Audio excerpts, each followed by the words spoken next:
Teacher's Ghost by Nakamura Hiroshi. Spring vacation ended and a new term was beginning. The outside walls of the school, along with the halls and classrooms, had been given a shiny new coat of paint. Wow, it's so nice. It's like a new school. I love it. Yeah, apparently we're getting a new teacher as well. The children were very excited. They were about to enter the rainy season, and gloomy weather persisted day after day. Huh? Miss, that white wall over there, there's something black on it. Oh, so there is. Maybe it's mold. I'll bring some cleaner tomorrow and try to get it off. The next day, the teacher tried wiping the black spot off, but no matter what she did, it wouldn't come off. On the contrary, that thing that looked like a stain was getting even bigger. It's kinda dirty, huh? I'll ask them to paint over it again, she said. She put in a request, and the usually ambivalent principal quickly went to see the janitor. The wall was immediately painted white again. The children noticed it the next morning as they arrived at school. Ah, it's been painted. Yeah, it has. It's like a new classroom. It's not dry yet, so don't touch it. We don't want to mess it up again. After that, 3 months passed. It was September. The second school term was starting. You might call it the long rainy spell of autumn, but one unsettled morning, "It's awful! It's awful!" The children went running to the teacher's room. When we went into the classroom this morning, the black spot was back in the same area as before. It looks like somebody's shadow. Miss, maybe it's a girl. It looks like it might be bleeding as well. When the teachers and principal heard of this, they ran to the classroom. The moment they looked at the wall, they screamed. It was just like the children said. The janitor brought some paint and quickly painted over the top of the black spot. It was like new again. But just what was that spot? The old janitor, who had been at the school for a long time, told them the following story. It must have been more than 30 years ago. There was a young female teacher. The school was still made of wood and different to the current one, but the room that we just painted was her classroom. Next to that was the science and preparation rooms. When they had meetings amongst the same grade, they had to pass the west entrance if they wanted to speak to the teachers from the other classes. She was a very dedicated teacher, and she would sit in the classroom late into the night, researching and preparing for the next day. On this day, she was again in the class late at night, with the lights on. At the time, there was a person on night duty. It was rather late, so he approached the teacher and said, "Ma'am, the trains to get home are going to stop soon." When he opened the door, he was shocked. At the time, I lived in the school grounds, and he rushed to get me. When I went, the classroom was covered in blood, and the teacher was on the ground. She was ill. She had thrown up blood, and, looking for help, she must have walked along the wall, leaving it covered in blood.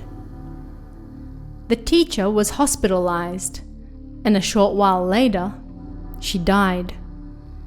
They cleaned the classroom like new, but they didn't use it again. After that, the wooden school was quickly knocked down, and the current steel one was built. That black shadow, I can't help but think that it looks like that teacher.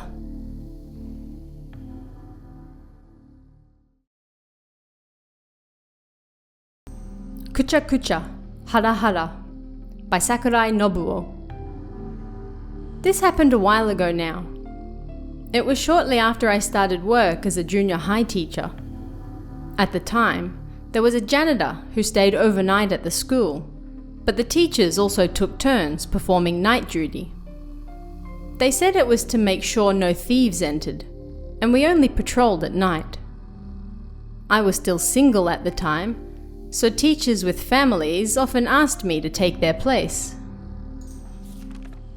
Sure, that's fine, I always said without a care. And so, the number of times I performed night duties increased. I got paid for it, so it was like a part-time job. And it wasn't like anything serious ever happened. Then one night, while I was on duty, there was a hall that led from the school building to a separate building, where the janitors and night duty rooms were housed. After I was done eating a simple dinner in the night duty room, I started my first patrol at around 7 p.m. The school building was shaped like an L, with stairs in the middle. It was a 2-story wooden building, and going from the stairs in the middle, we called the east side the east building, and the west side the west building. The hall leading from the night watch room went beneath the center stairs and towards the entrance. After checking the front door was locked, I had to go to the end of the first floor of the west building, and then check the door there was locked as well. Then I had to go up to the second floor, follow the hall down to the end of the east building, then back down the stairs, check the entrance again, and then back to the middle. With my light, I checked the windows and classrooms. The building was wooden, so it often creaked as I walked. Of course, nothing ever happened. I went back to the night duty room and marked homework to pass the time. After 11 p.m, I started my second round. I followed my usual path up to the middle of the second floor and glanced over at the east building. Huh? What's that? I muttered without thinking. At the end of the hall was a flickering flame, roaring to life. I strained to look closer. No doubt about it. Something was on fire. Fire! I grabbed the extinguisher from the nearby wall and ran at full speed towards it. But when I got there, neither the classrooms, nor the end of the hall, nor anything was on fire. I put the extinguisher back, returned to the center, and then looked over at the west hallway. A small flame roared to life. It looked like the light from a cigarette. Again, I grabbed the extinguisher and ran over. But when I got there were no signs of any fire. There was nothing but silence. I trembled. It was like I could hear my own heart, and chills ran down my spine. I put the extinguisher back and finished my rounds. The lights were off in the janitor's room by the night duty room, and the janitor appeared to be fast asleep. I couldn't wake him up just to tell him about the strange occurrences that had just happened. I went back to the night duty room, turned the lights on, sat down, and stared into space. Next thing I knew, the alarm clock was going off. It was 2 a.m, and time for my next patrol. Clenching my stomach and swinging my arms and legs, I went through my usual rounds. Nothing happened. Relieved, I made my way down the final hall towards the janitor's room. And although the lights were off, I could hear something inside. Surprised, I stopped before the door. Pecha pecha, pecha pecha. That's what it sounded like when a dog drinks water, or when a person slurps when they're focused on eating something. I held my breath and pressed my ear against the door. Kucha kucha, hada hada. It definitely sounded like he was trying to breathe while stuffing his mouth with something. What on earth was the janitor eating in the darkness to make a sound like that? As though that strange sound was drawing me closer, I whispered, "Mister! Hey, mister!" Then the sound suddenly stopped. There was no response. I thought that perhaps he'd been caught red-handed eating his favorite food and he didn't want anyone to see him. Well, whatever. I figured I'd leave him be and started walking away quietly when pecha pecha, pecha pecha. The sound started again. It was followed by kucha kucha, hada hada. The sound brought up a fear deep within me. Perhaps it was some monster I'd never seen before eating the janitor. I ran into the night duty room. If it really was a monster, what could I do? No, monsters were foolish, imaginary things. At a loss for what to do, I didn't get a wink of sleep until the sun rose. When it was bright outside, I left the room. The janitor's door was open, but nobody was inside. I peeked in to see if there was any blood on the floor, but it looked the same as always. I went to the toilets to wash my tired face. The grey speckled janitor was there, brushing his teeth. I skipped right over the morning greetings. "Did you sleep well last night, or?" The janitor rinsed his mouth and turned to stare at me. I continued with my questions. "What were you eating last night, around 3 a.m? "Ah, so you heard it too, huh?" "It?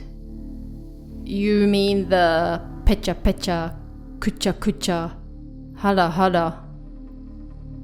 "That's it. I heard it while I was in bed last night too." "Oh really?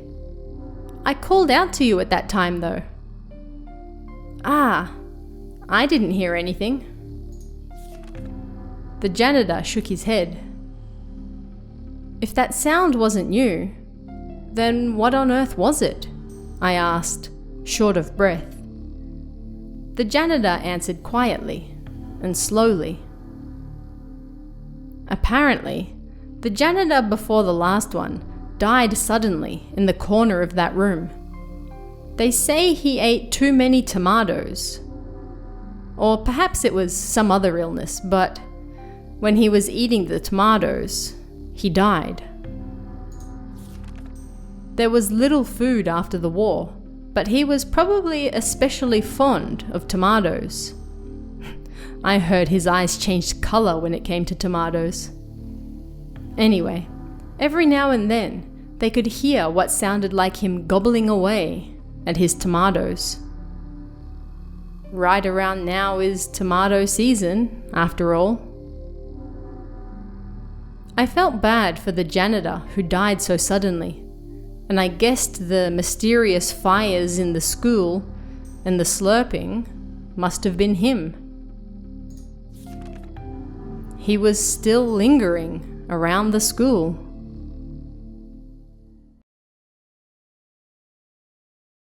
Death Notice by Mochizuki Shinsaburo.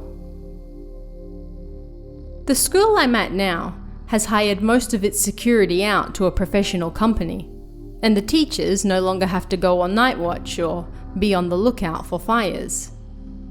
But until that time, most teachers had to do it. Well then, let me tell you a scary story about a real experience I had while I was on night watch. It was the spring of 1961.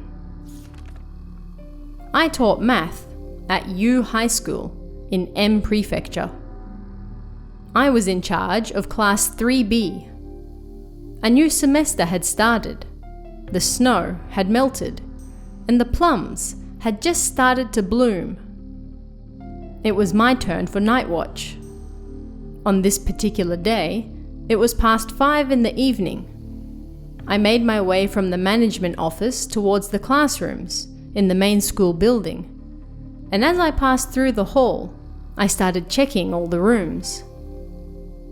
I was right around the middle of the hall when the class I was in charge of, 3B, came into view.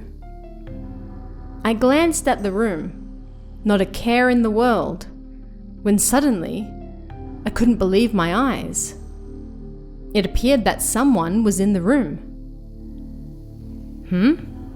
That's odd. All of the students should have gone home by now. Looking closer, a single student was sitting alone. Their posture was straight and upright, like they were waiting for something. They looked just like a doll, and the room was so quiet. I went towards the window and took another look. Ah, Ishi? Judging by the seat, it was Ishi Reiko. Her family owned a timber shop. I wondered if she was just taking a break. Anyway, I need to send her home. I should call out to her. I hurried around to the back of the classroom and yanked on the door. It was shut tight and wouldn't budge. That's strange. It should be open. I went to the front instead and tried that door. But again, no matter how much I pulled, it wouldn't budge. What else could I do? I banged on the window glass and yelled, "Hey, Ishi!"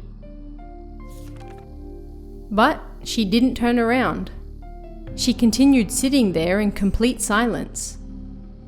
Even I, the type of person who was always cheerful, started to feel uneasy. But I couldn't just leave her there. I went around to the back door once more and again tried pulling on it. This time, it opened quickly. As I stepped inside, a chill ran over me. Reiko, who had just been sitting there, was now gone. No matter how you looked at it, she couldn't have gone out the front door. She disappeared.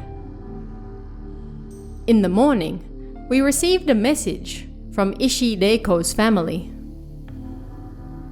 Last night, Reiko was found dead in Lake Taikan in Hokkaido. It appears that she drowned.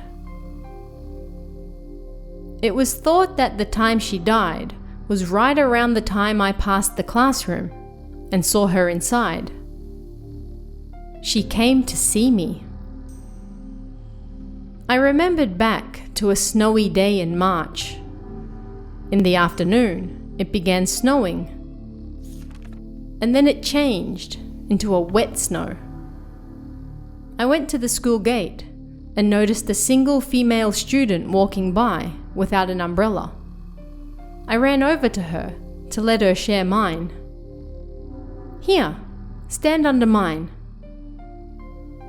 That student was Ishi Reiko, the eldest daughter of the timber shop near my apartment. Her face seemed somewhat pale and lifeless. I wonder if something's bothering her. My teacher's intuition went off. I walked her to her house and then said to her, "Listen, if there's anything troubling you or you're having a tough time with something, you can come and talk to me anytime. Just like math, but by adding and subtracting things, eventually we'll get to the answer."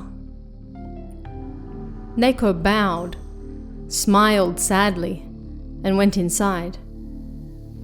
A short while later, Reiko called my apartment, but unfortunately I was out and my wife took the call. Concerned, I went to school, but the next day she was absent. Apparently, she'd run away from home. Reiko wanted to talk to me about something. Reiko, why were you in such a rush to die? Even now, I still think about it. Rattle Rattle by Shibuya Isao.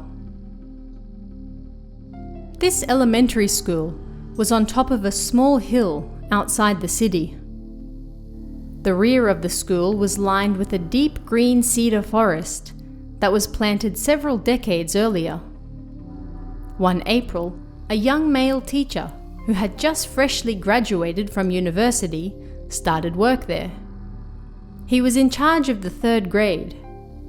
It happened around this time, when he still hadn't yet learnt all of his students' names. On this particular day, he was on his first day duty since starting work. It had been drizzling since morning, and although it was April, it was cold enough that people still wanted the heater on. The teacher on day duty used to stay in the school overnight in the night duty room and patrol the school. But now, we have a security guard that does that, so you don't need to stay. It's easy now. Another teacher, who was close to retirement, told him, and the day passed without event. Still, until the security guard arrived that night at 8 p.m, he had to stay behind at school. See ya! See ya tomorrow!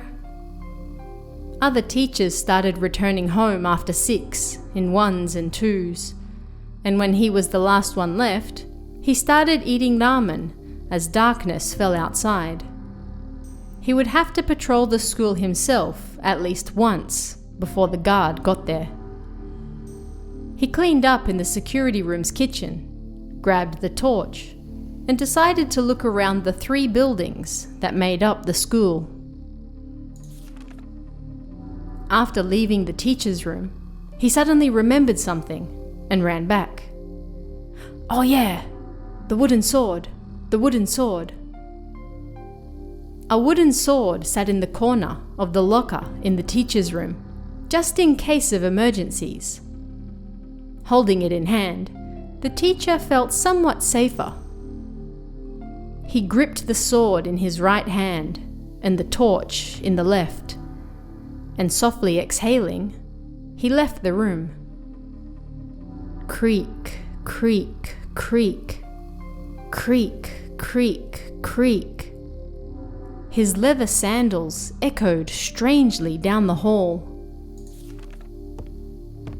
As he walked around alone, the building completely silent, it was like the children running around and making noise during the day was nothing but a dream. Creak, creak, creak. Creak, creak, creak. As the light of the teacher's room got further away, chills ran down his spine. The light of the torch swayed before his feet, and his sweaty hand gripped the sword. His patrol involved checking the halls and that each of the classroom windows were shut correctly. First, he checked the 2-story building with the teacher's room, lunchroom, music room, and other special classrooms.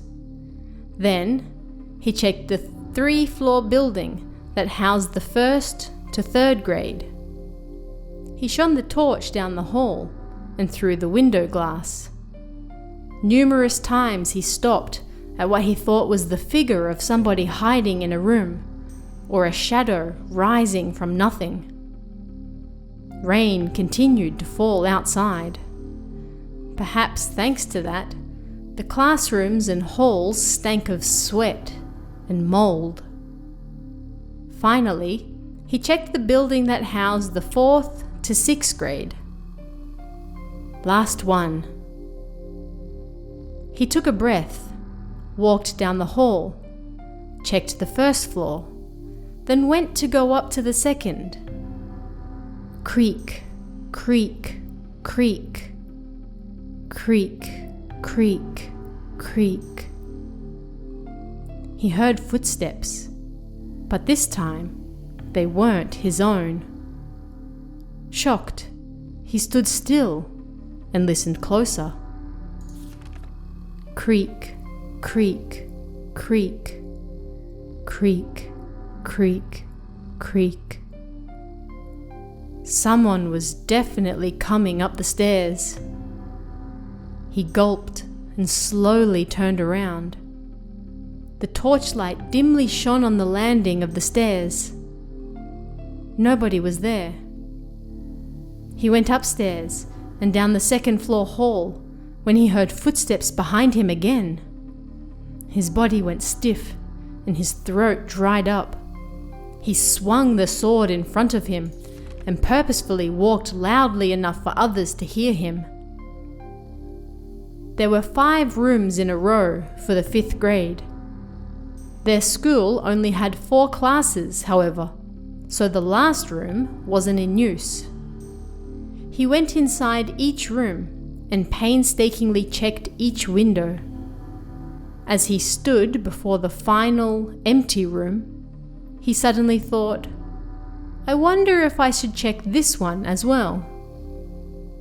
It wasn't normally in use, so none of the windows should have been open. But still, he was concerned. So, he opened the door with a rattle and shone his light inside, taking a peek. Chairs sat piled in the back of the room, and the room stank of dust. Ah! The teacher suddenly screamed. The window at the front of the room was open. What the? Who did this? Muttering, he stepped inside and went to close the window. Rattle, rattle, rattle, rattle. He heard what sounded like a pulley. His heart thumped wildly, and it felt like something cold ran down the length of his spine. The hand gripping the sword began to sweat as well. He shone the torchlight on the dark window. Then, from the back of the room, he heard a loud crash near the piled-up desks and chairs. Who's there? He jumped and spun around. He shone his torch towards the back of the room. A lone black cat swiftly ran through his legs. His knees trembled. Holding his breath, the teacher ran towards the window and closed it with trembling hands before locking it. Then, once again, rattle, rattle, rattle, rattle, rattle, rattle, rattle, rattle. He heard what sounded like a pulley. The sound grew larger, perhaps thanks to the wind, and then smaller, but he had most definitely heard it. Then, he suddenly felt a warm breath on the back of his neck. Gah! His mind went black, and he fainted on the spot. When he finally woke up, he was in the hospital. The teacher he spoke to earlier was there to see him. I see. So it appeared, huh? He grinned and nodded. A while back, when the school was just built, there was apparently an old temple. The cedar forest area was a graveyard. No, even now there are still old tombstones in there. Then, by the entrance, there was this old well with a pulley. It was a place to collect water for those visiting the graves. You pour water over the tombstones when you visit, right? Of course, even though the tombstones are still there, there's nobody left to tend to them. On rainy nights, you can hear the rattling of that pulley in the well, like someone's playing a prank. The teacher smiled again. But you're the first who's ever actually run into a ghost. With that, he patted him on the shoulder and then left the room.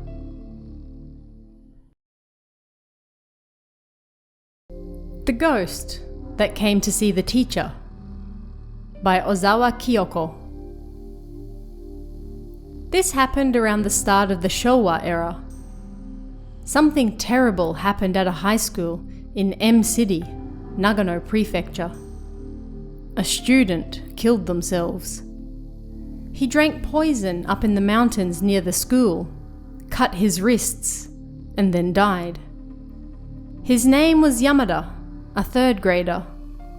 He left no suicide note, and neither his friends nor his family had any idea why he would kill himself. Several days before he killed himself, the student skipped school. He'd never missed a day of school without contacting them before. His homeroom teacher, Mr. Kawakami, thought, perhaps I should go visit his house.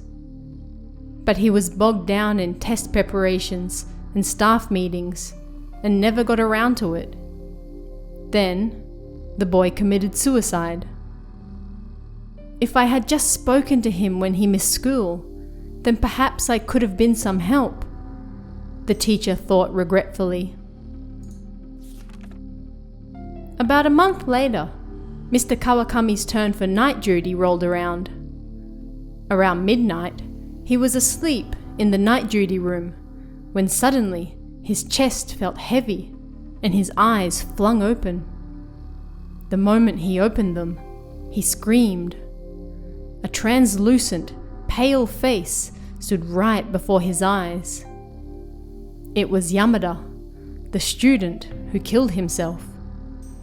The dead Yamada sat upon his teacher's chest, looking down at him.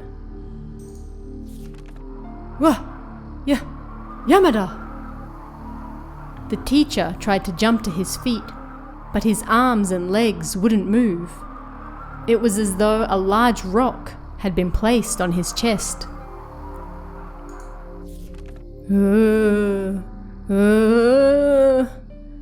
His entire body screamed as he struggled. Then, Yamada disappeared, and his body suddenly grew lighter. Covered in a clammy sweat and short of breath, the teacher was no longer able to sleep. Trembling in fear, he waited for morning to break. The next morning, the principal listened as Mr. Kawakami told him his story. "Perhaps you just dreamt of this ghost," he said. He didn't believe him at all. But not just the principal. The other teachers also said to him, "You're thinking about him too much, so that's why you had a nightmare." Then they laughed. At first, he was convinced it wasn't a dream. But as the days passed, he began to think, perhaps it really was a dream. Besides, none of the other teachers experienced the same thing when they were on night duty. Before long, it was Mr. Kawakami's turn for night duty again. Not again. What am I gonna do? He didn't want to do it again. Not after last time. But nobody believed his story about the ghost, so there was no way he could refuse it. After thinking on it for a while, he decided that he would ask someone else to do it with him. He asked the janitor whether he would stay overnight with him. He told him the exact reason why. "Sure, I can do that. I drink so much I never dream anyway," the old guy happily agreed. That night, Mr. Kawakami and the janitor drank and went to sleep. He hoped that he would be able to sleep soundly, without any strange dreams. How long did they sleep, I wonder? Mr. Kawakami's chest felt heavy, and he woke up.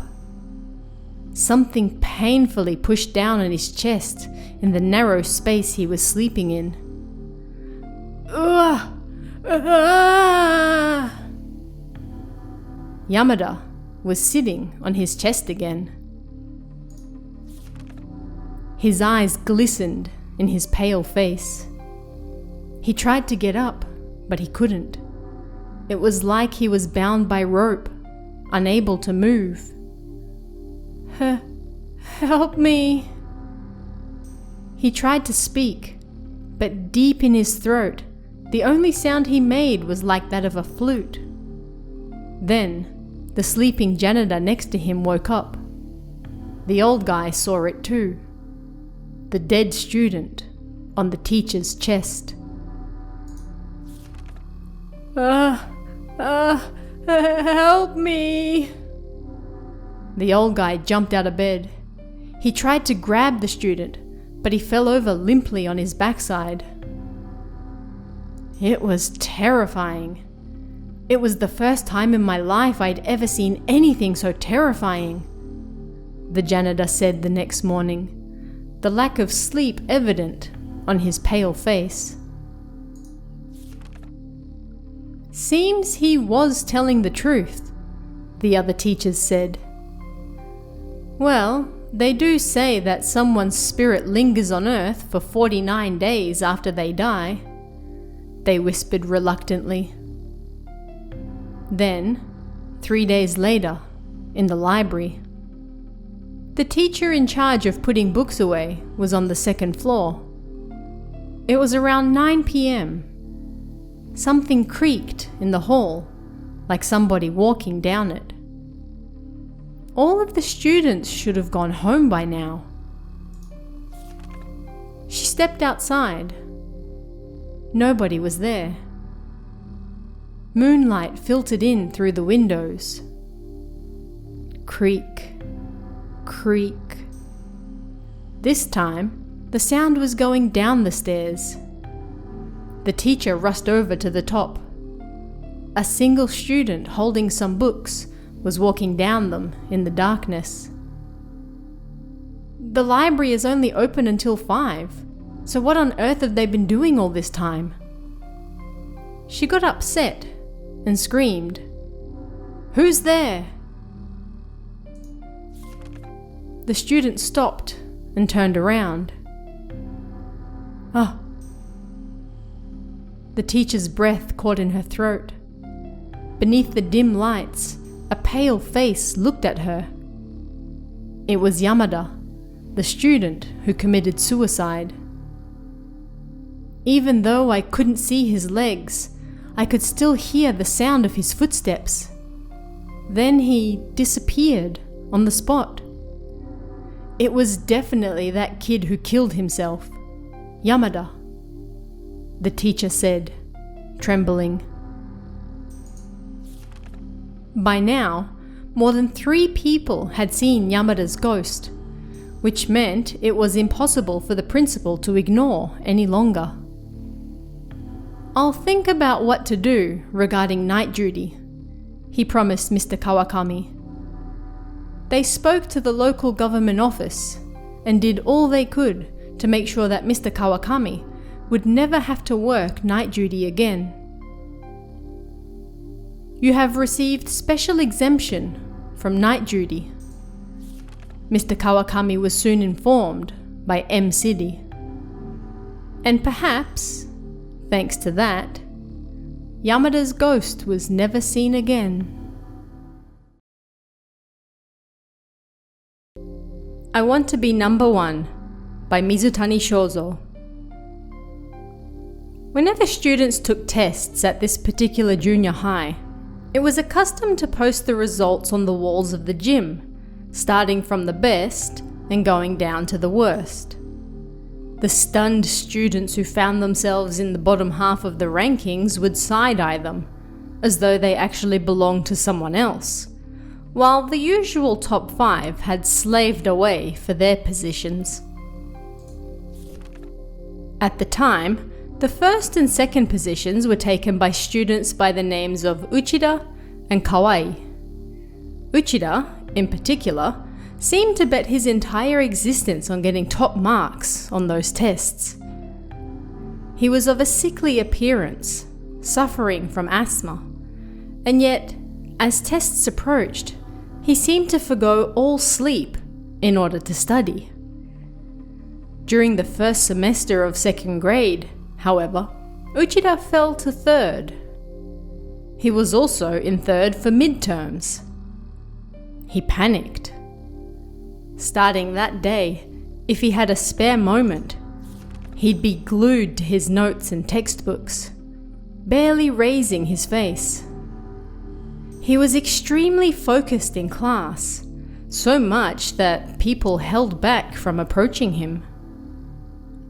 One day, the teacher, Mr. Kudo, grew worried, and tapping him on the shoulder, said, "Uchida, you're working too hard.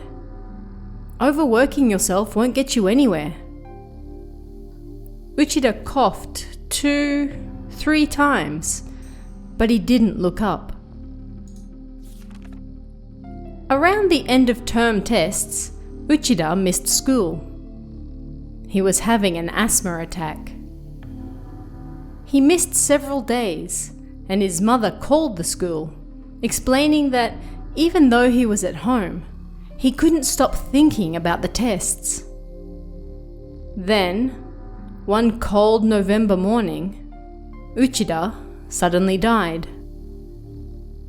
I warned him several times not to overdo it, and yet, his mother said to Mr. Kudo with tears in her eyes.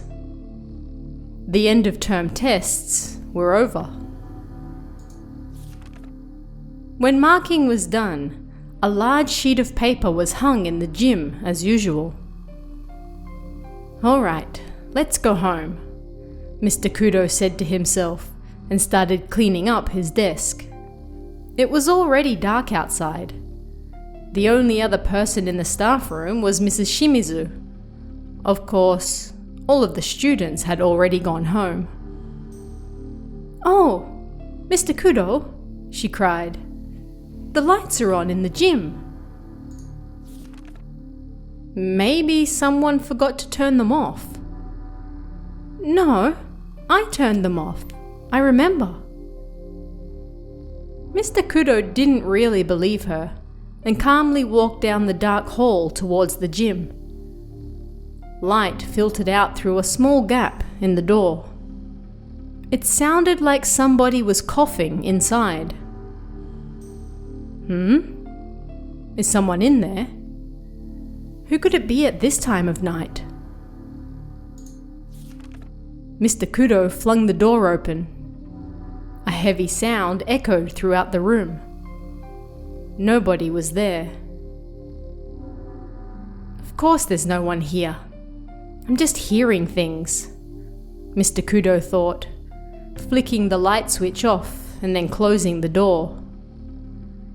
When he returned to the staff room, Mrs. Shimizu stood frozen by the window, looking outside.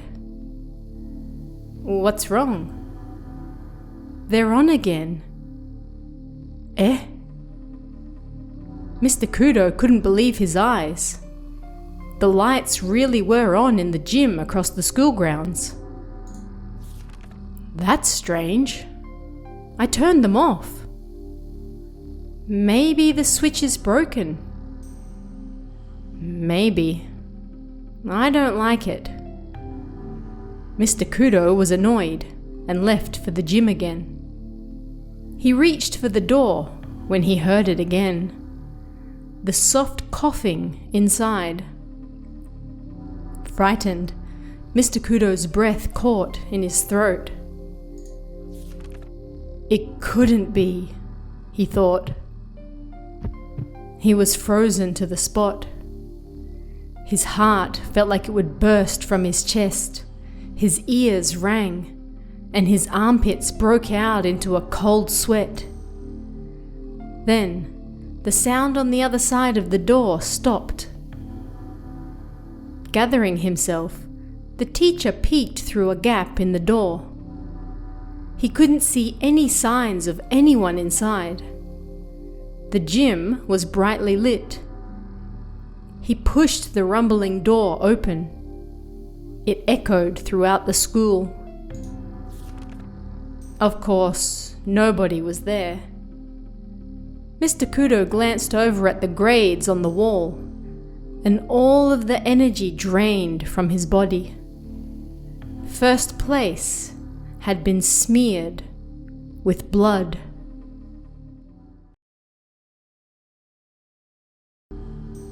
New Year's had passed, and the third term just started. It was 5 in the morning on January 9th. Masayoshi-kun, who went to a school for the handicapped, tossed 2-3 times in his bed, and then screamed in a loud voice, "The teacher is here!" He then clung to his sleeping mother next to him. She quickly grasped his right hand. He spoke so fast that she couldn't hear what he said clearly, so she asked him, "Masayoshi, what's wrong? Where does it hurt?" She turned to look at the clock, as was her usual habit. It said 5:13. Masayoshi-kun jumped out of the bed, and his voice turned sharp. "The teacher has come to school," he repeated.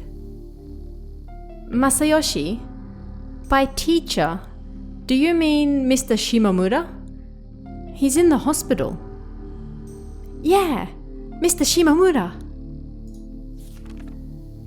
Breaking out into a smile, his mother patted his head. That's right.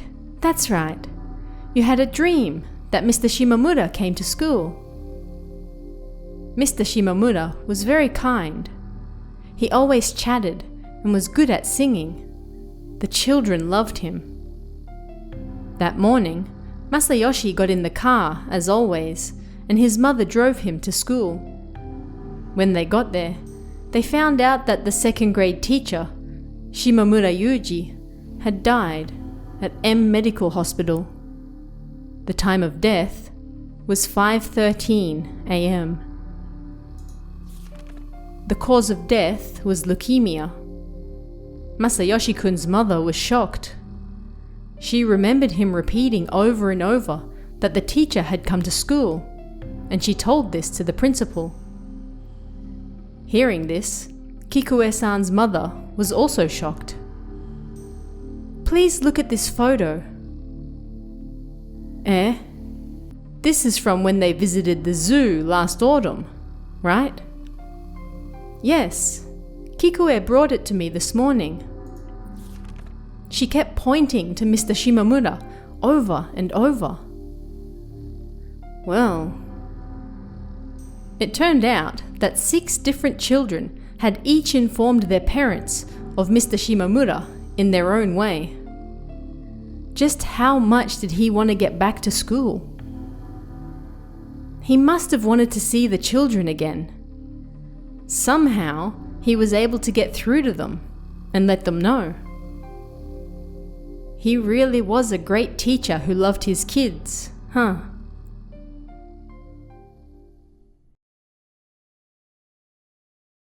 Red High Heels by Watanabe Setsuko. When Miss Yoshida returned to the school, everything was dark. The reason for this late time was because of Miss Mariko's wake. Miss Yoshida and Miss Mariko were very extremely close friends. After all, they were both fresh recruits who had only started work at the school that spring. Mariko loved both books and children, and she was most fond of interesting stationery. That was why she decided at a young age to become a teacher. Then, she finally did become a teacher. She was so happy. On the day of the opening ceremony, she wore her favorite red high heels and celebrated all by herself. Memories flashed through Miss Yoshida's mind as she went to the 6th floor to gather her things, and then she got on the elevator to return to the 1st floor.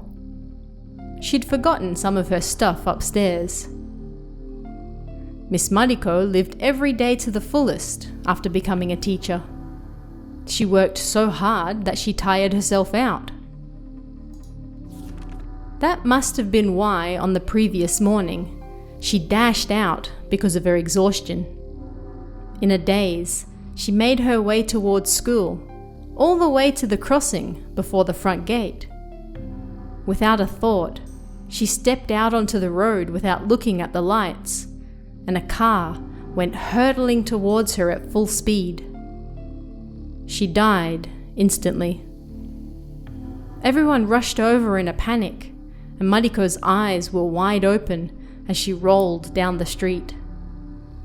The expression on her face seemed to say that she had no idea what was going on. The 5th floor. 4th floor. The elevator suddenly stopped. Huh? Is someone getting on? But it's Saturday.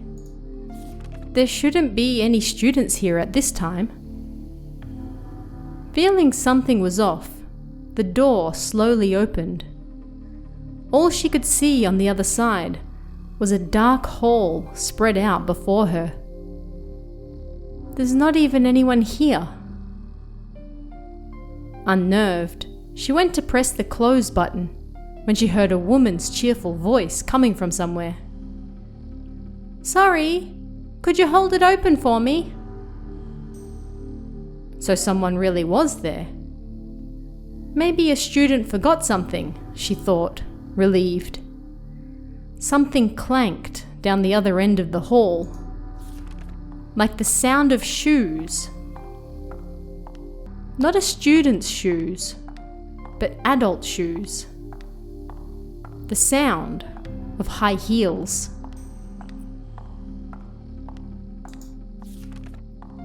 Clank, clank, clank. The heels got closer, but she couldn't see anyone.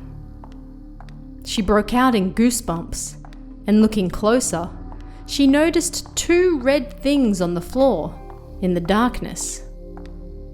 Red high heels. The red high heels clanked towards the elevator. They were coming towards her. They reached the elevator and stopped in front of it. Bright red high heels. Shoes that she knew. They were Mariko's. No mistake. Both shoes stopped just slightly apart. She realized they were going to get on. Miss Yoshida suddenly pressed the close button. The doors slowly moved, and the moment the right heel moved slowly through the air, the door closed. She heard a voice on the other side of the door. Miss Yoshida continued pressing the close button, and that for the 1st floor. The 3rd floor. 2nd floor. 1st floor. She removed her trembling finger from the close button, and the doors slid open. The other side was empty. After confirming nobody was there, Ms. Yoshida stepped out. Kang kang kang kang kang. A sound hurried towards her from the stairs. The shoes are coming. Mariko is coming. She's coming after me." She took off running, and after that was a blur. But for the next few days, she couldn't find it in herself to go to school. Mariko probably doesn't realize that she's dead yet, because it was so sudden. That's why she's still here, at her beloved school. That was what Miss Yoshida believed.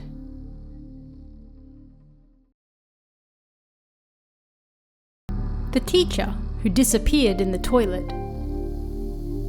Roughly a 2-hour train ride from Tokyo, there was a small castle town. In the castle remains in the middle of the city, you could find what was left of a castle tower, a moat filled to the brim with water, and a wooden otemon gate. In the outermost region of this castle, there used to be an elementary school made of wood, surrounded by cherry blossoms and zelkova trees. This happened 5 or 6 years ago. A new male teacher moved to the school. He had somewhat of a stoop and was a man of few words, already in his 40s.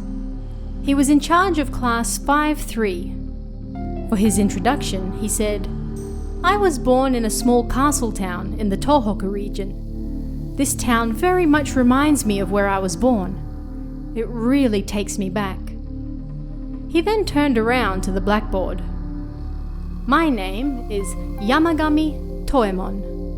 Sounds like a samurai name, right?" He puckered his lips and laughed. The children laughed in return.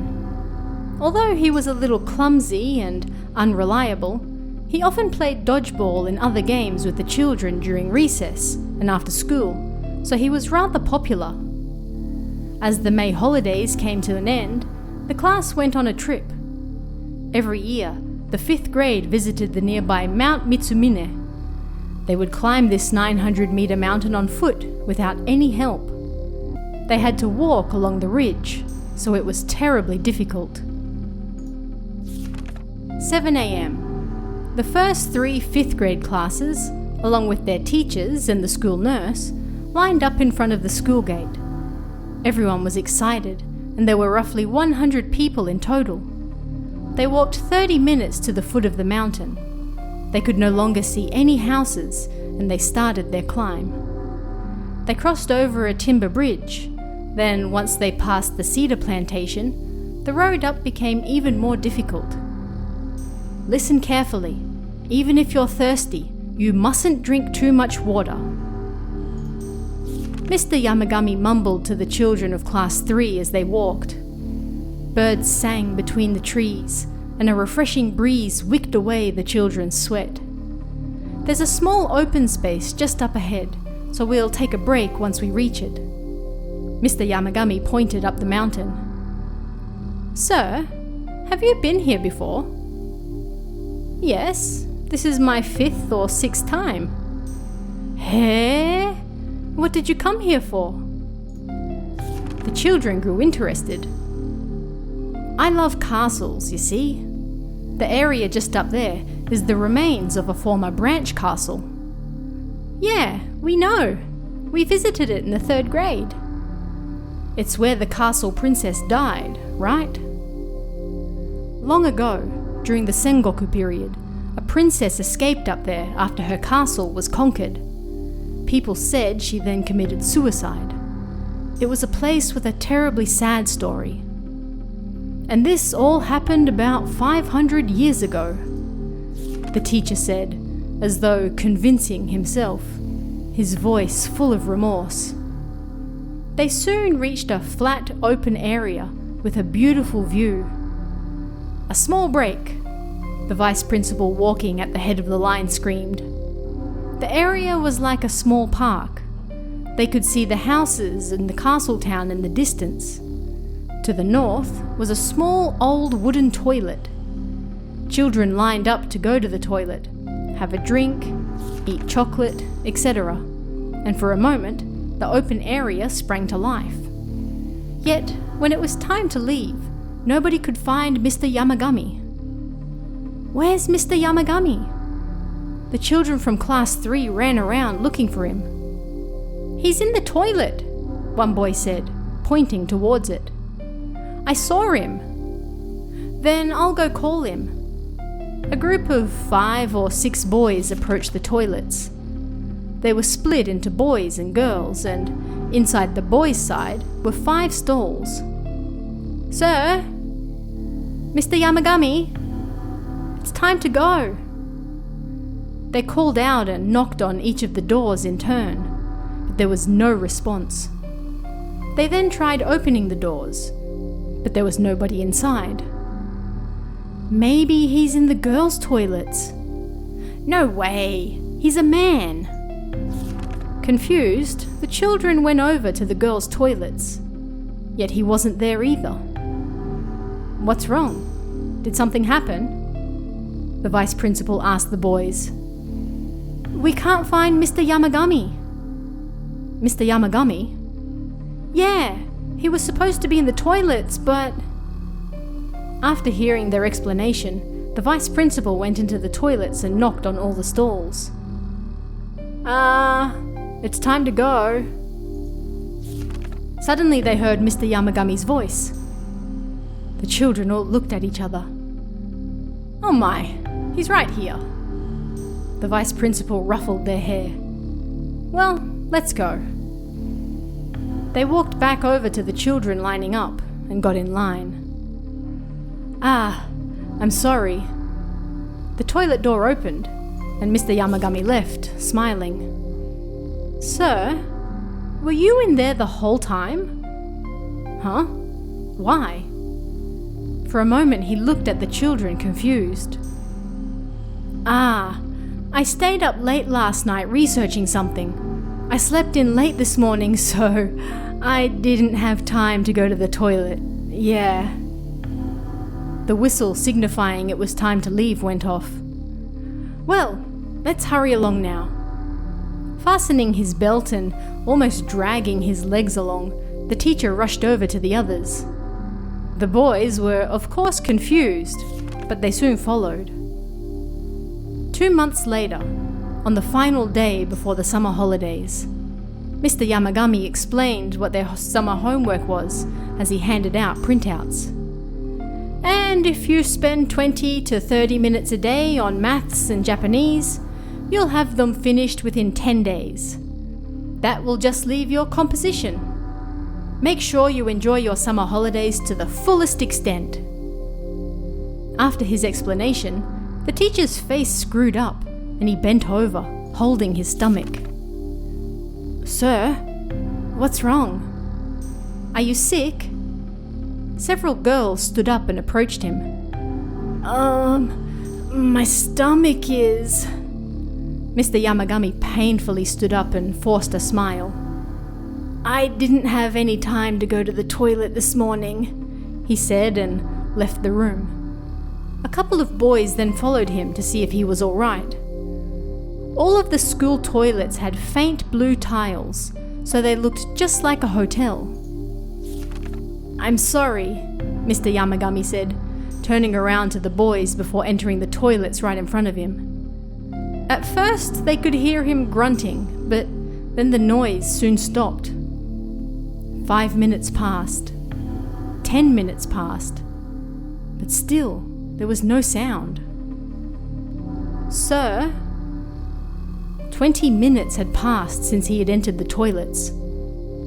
"Mr. Yamagami? Mr. Yamagami, are you okay?" They knocked on the door, but there was no response. "Sir?"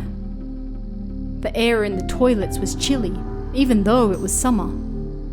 The children suddenly grew scared. "What should we do?" They looked at each other, turned, and all fled from the toilets at once, running back to the classroom. "Something bad's happened. Mr. Yamagami won't come out of the toilets." The children went into a frenzy. "Really? Did he pass out? Let's go see." Children filed out of the classroom one after the other. "Hey, no running in the halls!" The teacher from the next class stepped out and grabbed one of the boys. "Mr. Yamagami is in the toilet!" Eh? Really? After hearing what was going on, the teacher rushed into the toilets. "Mr. Yamagami! Mr. Yamagami! Are you in here?" She tried to open the door, but it was locked. "Somebody go and get a screwdriver from the janitor's room." The children ran off to the janitor's room. The janitor quickly returned with them. Teachers from other classes also ran over. Then, as they finally got the door open, "Ah!" The children all screamed at once. Nobody was inside. Yet, Mr. Yamagami's card holder sat in the toilet bowl, covered in water. After that, nobody saw Mr. Yamagami again. They later discovered that the toilets up on Mount Mitsumine were where the princess killed herself, and the toilets in the school on the outskirts of the castle town was where the princess used to live. Nobody knew where the rumors came from, but they soon spread anyway. Mr. Yamagami had visited the castle remains numerous times, so perhaps the spirit of the princess possessed him and dragged him to the other side.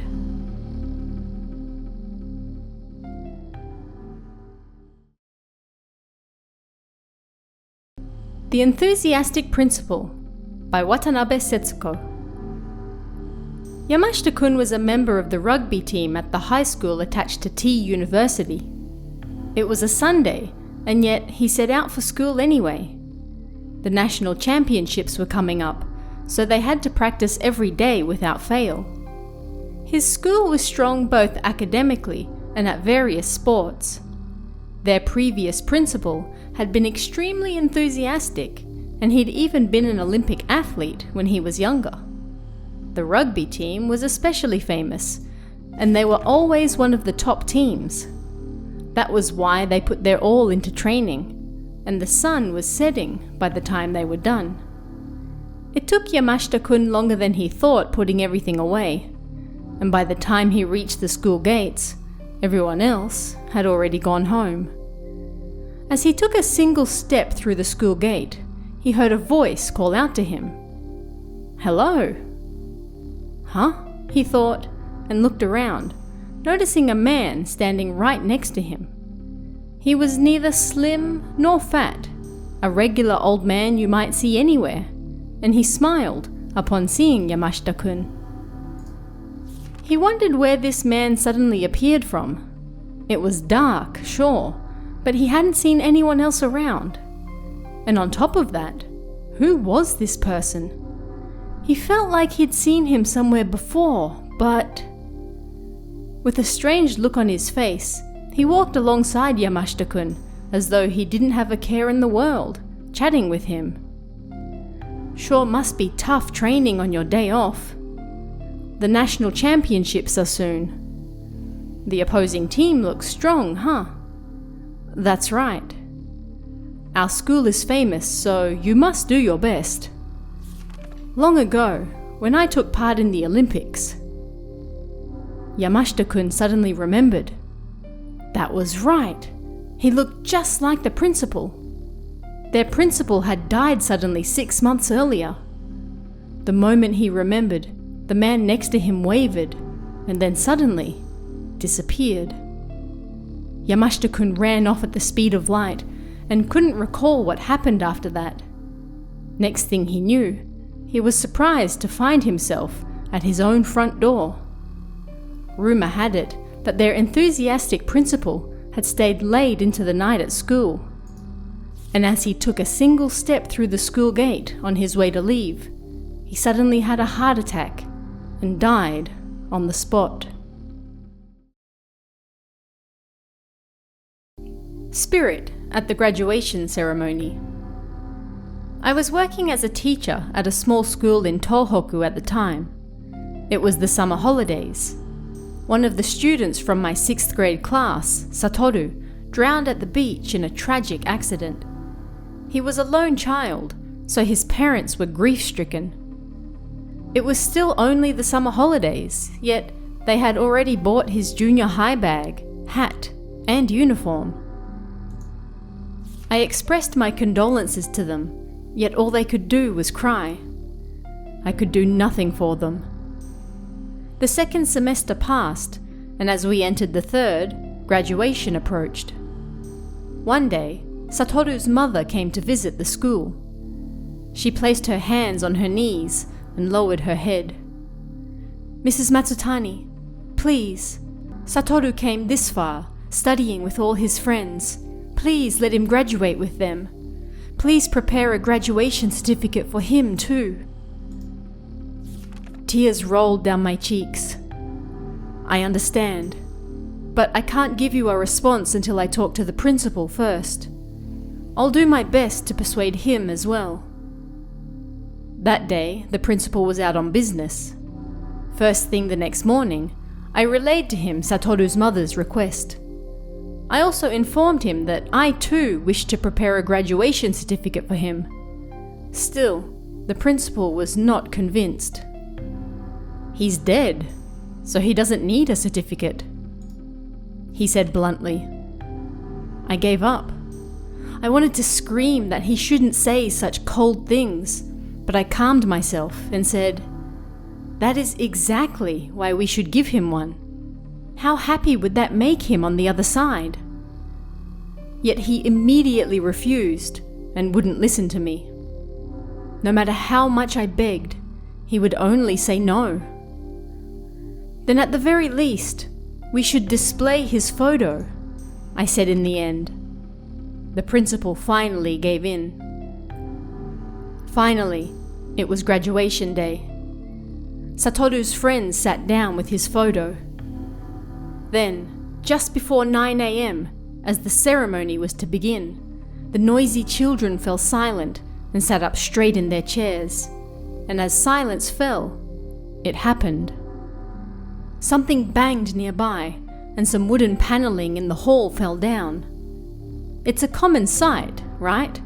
The planks along the bottom of the wall coming off. One of them fell to the ground. A gust blew in, right by the children holding Satoru's photo. Then one of the guests from the nearby temple said, "Oh, Satoru's here."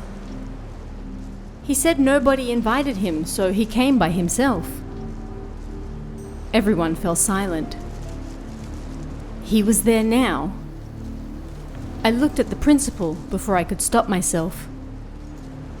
His face turned pale. After the ceremony, I visited Satoru's house with his photo. I told his mother what happened just before 9 a.m. when the ceremony was to begin. "So, Satoru," his mother gulped. I sat before his altar and put down his junior high bag and uniform and thought, it's 9. The ceremony is about to begin. Then the front door suddenly opened. Someone must be here, I thought. But nobody was there. The door was open just a bit, only 10 centimeters or so. I went outside, but there was nobody there either. I thought it was strange. Tears rolled down his mother's cheeks. So he went to school. He set out for his graduation ceremony. I was so sad that I couldn't stop the tears from flowing either. Just how badly did he want his graduation certificate? That principal, even if Satoru was dead, he still had a soul. Why couldn't he see that? I cried alongside Satoru's mother.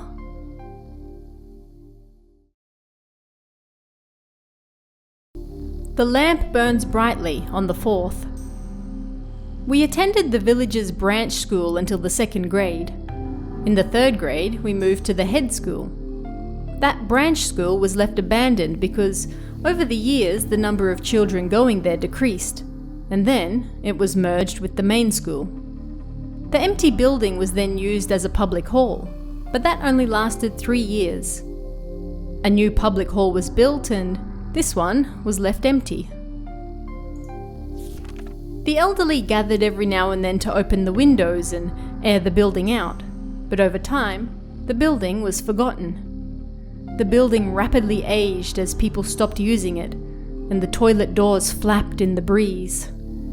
Still, everyone was busy trying to make ends meet, so nobody cared.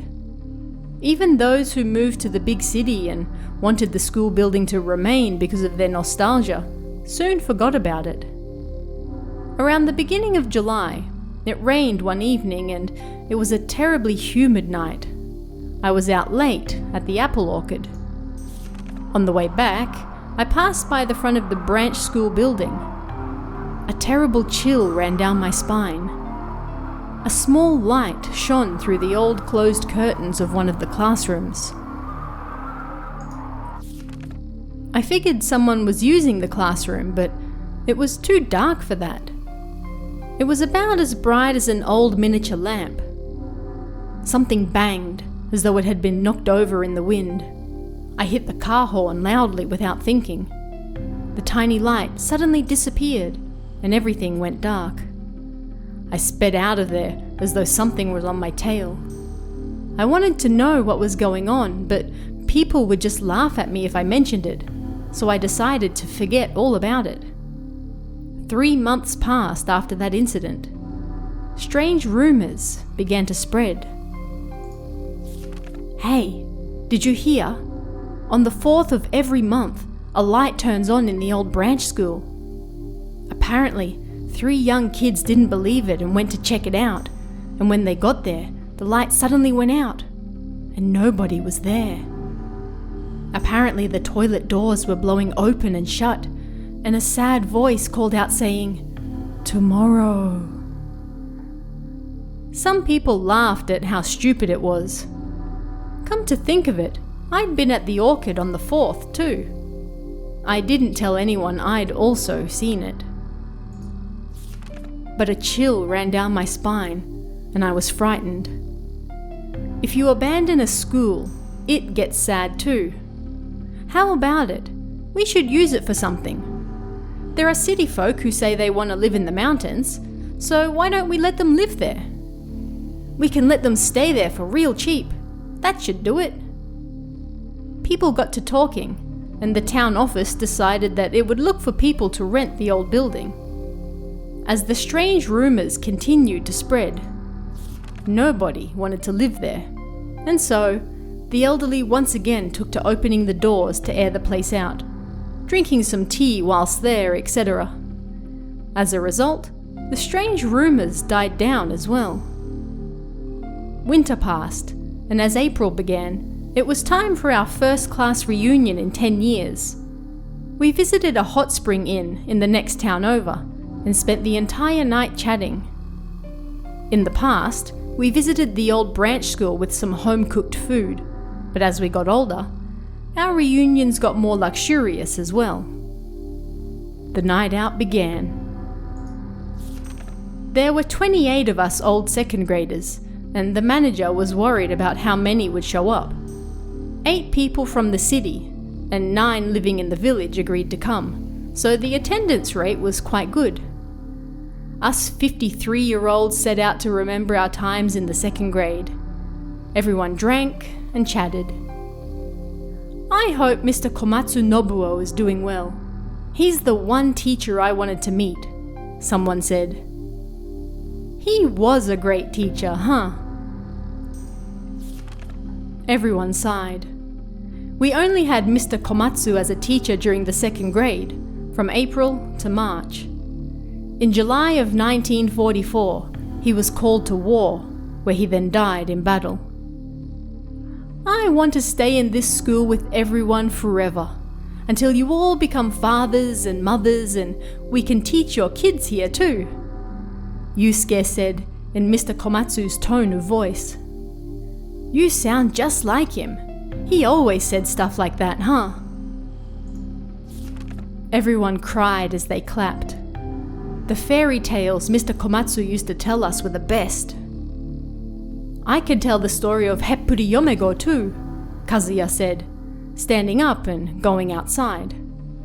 Mr. Komatsu always stood up and left the classroom once the lesson had ended, even if he was going to tell us a story, heading out into the hall and then returning fresh to start his tale. Everyone started clapping before they could stop themselves. Kazuya entered the room as though he were Mr. Komatsu.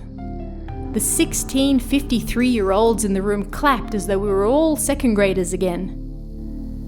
Once upon a time, a young woman, embarrassed, complained that she needed to pass wind. She could hold it no longer. She stuck her backside out and let one rip. It was a story we'd heard daily. Kazuya told the story perfectly, even matching Mr. Komatsu's expressions.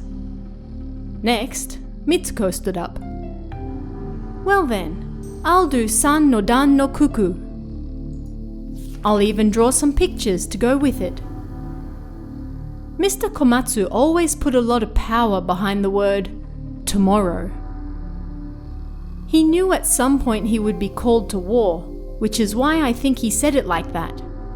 Being able to know his plans for the very next day made him so happy, Mitsuko said fondly. Come to think of it, the last thing he said to us before he left was, "Grow big and strong, and always keep tomorrow close to your heart," didn't he? Fumie said. Tomorrow, huh. I remembered the voice I'd heard in the branch school. When did Mr. Komatsu leave for the war again? I asked everyone. July 4th. It was raining that day. Fumie answered without hesitation. Hey, the ghost in this school. It's Mr. Komatsu, I declared. What day is it today? It's April 4th. Let's go see him. I don't care if he's a monster or a ghost. I want to see him. We borrowed a minibus from the lodgings, and Fumie, who hadn't been drinking, drove us all over. By car, it wouldn't even take 15 minutes to reach the branch school. We got out just before the school. We dropped by the leader of the Elderly Association's house nearby and borrowed the school key. The sky was moonless and dark. We approached the building stealthily. The lights are on. A light was on in the classroom. We all huddled together before we could stop ourselves and held our breath. It seemed like someone was moving around in there. The faded yellow curtain blew in the wind. We approached the window, still huddled together. Tomorrow. Tomorrow. We could almost hear his voice. Mr. Komatsu! We all called out at once. At that very moment, the light disappeared. We came to see you, sir. Yusuke took the lead and unlocked the classroom. It was empty. We all sat down at the desks, and then we put our hands together for a moment of silence. How old was Mr. Komatsu when he left? He'd just finished university, so 21 or 22. About the same age as my son now. Yusuke rubbed his eyes. In the end, we went back to the lodging, but nobody could sleep. The following day, we all went to visit Mr. Komatsu's grave in the next village over, and then went our separate ways. Before long, an artist from Tokyo rented the empty branch school building and livened the place up. Fumie from the class reunion was the one who found him. She was a chatty person, so she told him about the lights that appear on the 4th of each month, and about how you can hear Mr. Komatsu's voice. Apparently, he said that if he was that nice of a teacher, it would be a pleasure to live with him, even as a ghost. Apparently, the artist had also lost his parents in the Tokyo bombings and was left all alone. Now the lights are on in the old building every night, and children drop by to learn how to draw. The artist seems to be rather upset that He apparently hasn't seen Mr. Komatsu even once yet, however.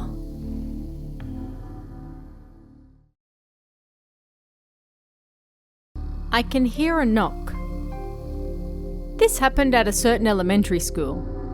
Now it's a building made of steel and concrete, but back then it was made of wood. No running in the halls. Although the rule was plastered for all to see, you can't stop children from running around. And when they did, the floorboards creaked. The stairs especially creaked with each step taken.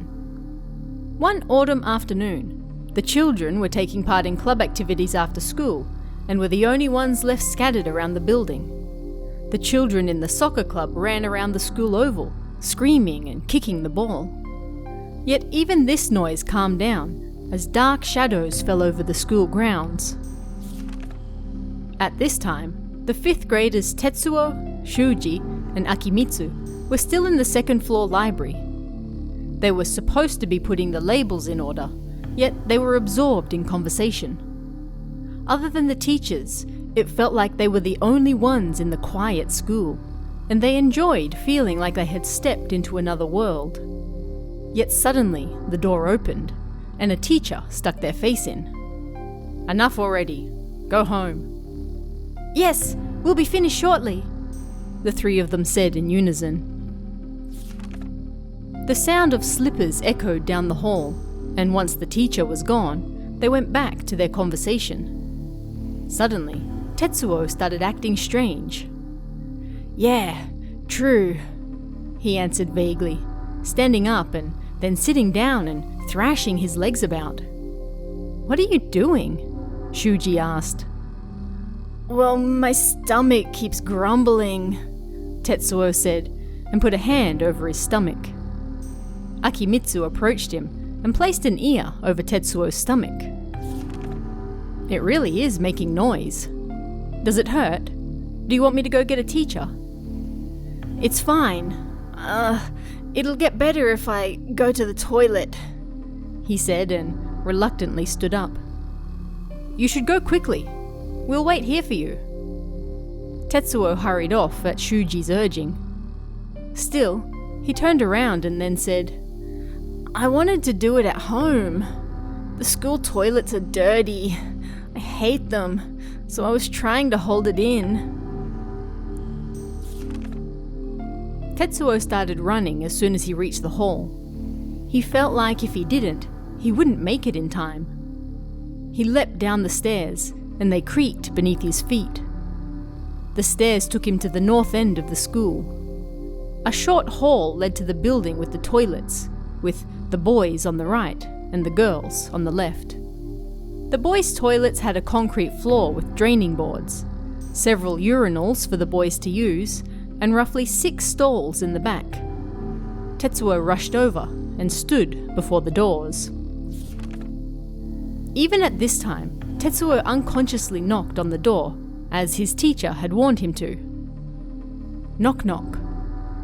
"Is anyone inside?" he asked. He realized he didn't have to knock this late in the day. Everyone had already gone home. But it seemed that somebody was still there. Knock knock. Someone on the inside knocked back. Tetsuo panicked and rushed to the next door, knocking again, just in case. Knock knock. Once again, a knock immediately returned from the inside. Tetsuo moved to the next door, thinking how unlucky he was. Knock knock. He knocked and went to open the door, and again, a knock returned from the inside. Tetsuo panicked and almost wet himself. The next door was the same. He marched on the spot and moved to the 6th door. Knock knock.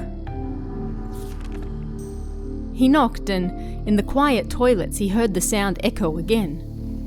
Knock knock. Someone was inside. Were they really all full? "I don't care who, but someone hurry up and leave," Tetsuo screamed. Then he heard a sound from inside the 6th door.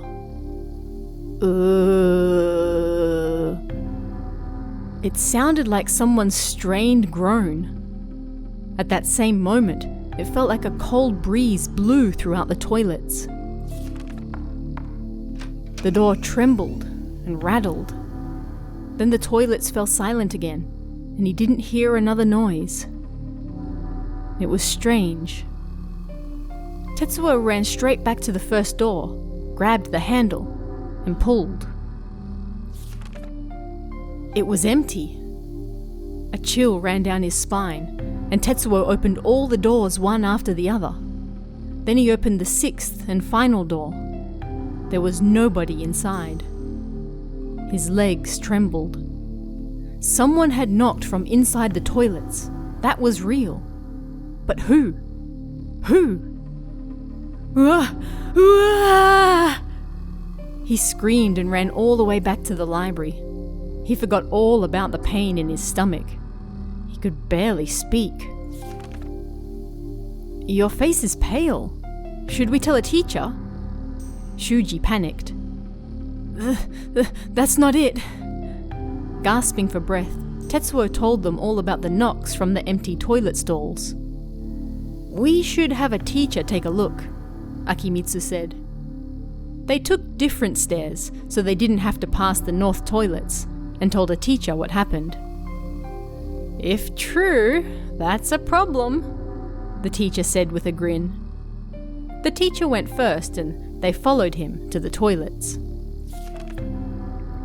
The teacher went in alone and knocked on the toilet doors, pressing an ear to them and then turning around to face the boys.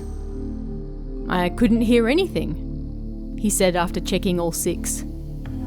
Looks like Tetsuo is the only one who heard anything, he laughed. He no doubt thought Tetsuo imagined it.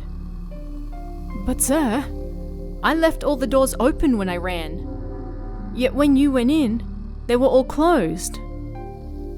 That's true. They were closed. So I really did hear the knocks. All the colour drained from Tetsuo's face.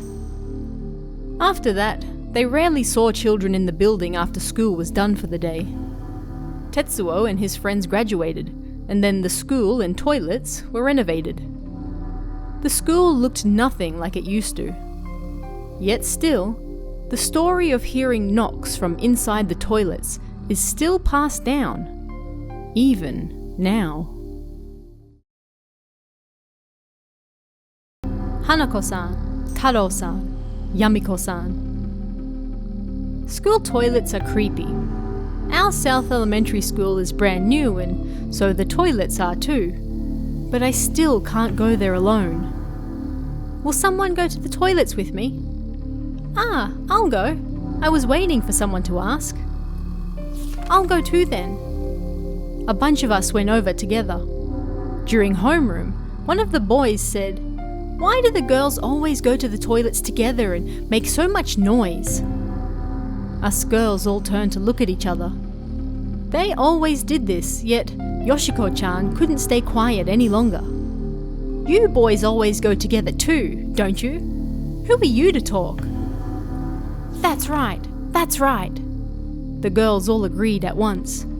They were so noisy that nobody could hear the chairman asking for quiet. In the end, it was decided that people could no longer ask others to join them when going to the toilet. Everyone agreed, but only because they wanted to go home quickly. School toilets really are creepy. After music club was finished for the day, we were putting away the drums and cymbals when Yoshiko-chan ran into the room, her face pale. Guys, the third toilet door won't open. It's really strange. I knocked, but there was no answer. Maybe someone didn't feel well and passed out inside. The third toilet? Maki-chan screamed. So, she's finally appeared at our school too. Who? Well, there's a girl who appears in the toilets of North Elementary School called Hanako-san. She's a ghost. A first grade girl went in and disappeared. Yoshiko-chan, you're lucky you didn't go into the third toilet. Yoshiko-chan was the strongest girl in the class, but even she trembled at that, and the other girls started screaming and crying. At North Elementary, if you want to enter the third stall, you have to knock 5 times and call out Hanako-san 3 times. If you don't do that, the door won't open. If you force your way in, you'll be cursed. What type of curse? You'll be paralyzed, or you'll be spirited away, like the first grade girl. After that, we were too scared to even pass in front of the toilets, and when we had to go to the science room, we'd take the long way around, up on the 2nd floor. Everyone was talking about Hanako-san, even the other classes. Before long, people started talking about the ghost of Taro-kun, who appeared in the boys' toilets. Sounds fake to me. Hanako-san appears in the girls' toilets, so it sounds like they're trying to start some kind of competition. Shh! If it's true, the ghost will hear and attack you. Don't come crying to me if you get cursed. The boys seemed to enjoy the rumors, and whenever they entered the toilets, they'd say, "Taro-san, Taro-san." "Yes?" someone would then answer. Apparently there was a hazy figure that would then disappear.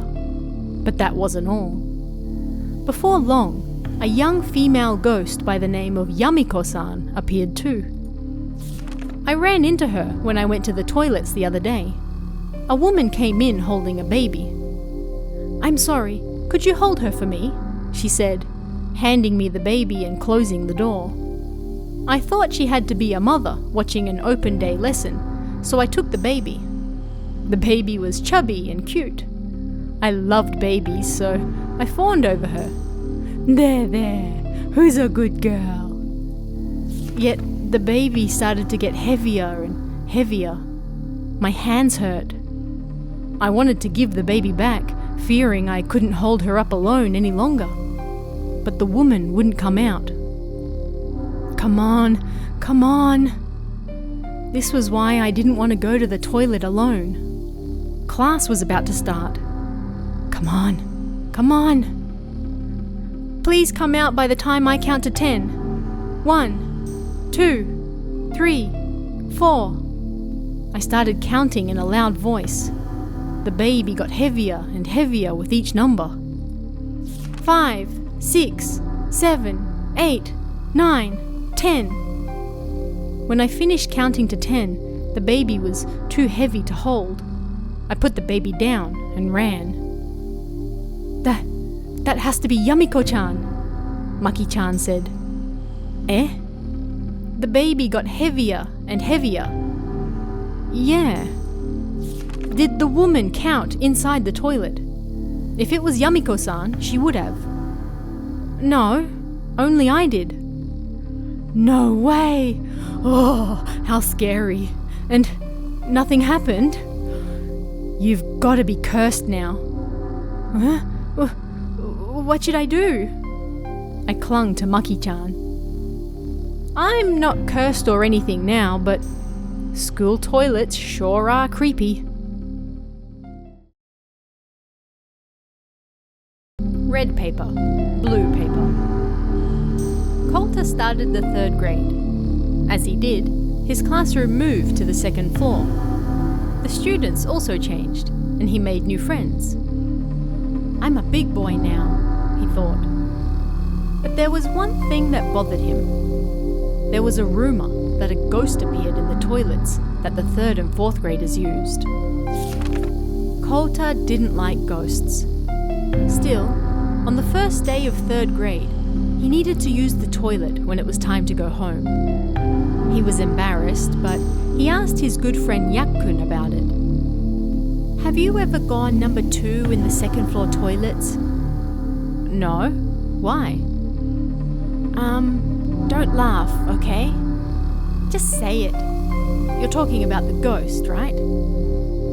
Having said that, Yakkun did laugh at him. Then he whispered, Honestly, I was scared too. When I asked my older brother about it, he said there were no ghosts there. So it's fine. Don't worry.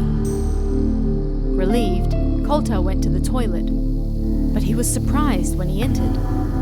There was something written on the wall in front of him. "Don't look up. If you do, you'll be killed." There was a red arrow pointing up with it. Kota forgot all about using the toilet, speeding out of there as fast as he could and running towards home. But he couldn't hold it in any longer, and so he stopped by the kindergarten he used to go to. "Can I please use your toilet?" he asked in a loud voice. As he left the toilet, the director grinned at him. "Lucky you made it in time, huh? They would have laughed at you if you wet yourself. Ho ho ho." "I'll never use this toilet again. I'm a big boy now," Kota decided. As he walked into his classroom the next morning, everyone was talking about the ghost in the toilets. "Yak-kun, are you guys talking about that writing on the wall?" Even if it was just graffiti, it was still scary. But Yak-kun shook his head. The teacher already cleaned that off. This is even scarier than that. No matter how many times they put toilet paper in there, it keeps disappearing. Eh? I didn't have time to see that. Yak-kun continued in a quiet voice. And then, if someone's inside, they'll hear a voice asking, "Do you want paper? Would you like red paper or blue paper?" If you say red, a red hand will pop up out of the toilet waving some red paper. If you say blue, a blue hand will pop up waving blue paper. Kota got chills and covered his ears before he realized what he was doing. Did someone see it? I don't know, but the older kids said it happens on the third floor toilets too.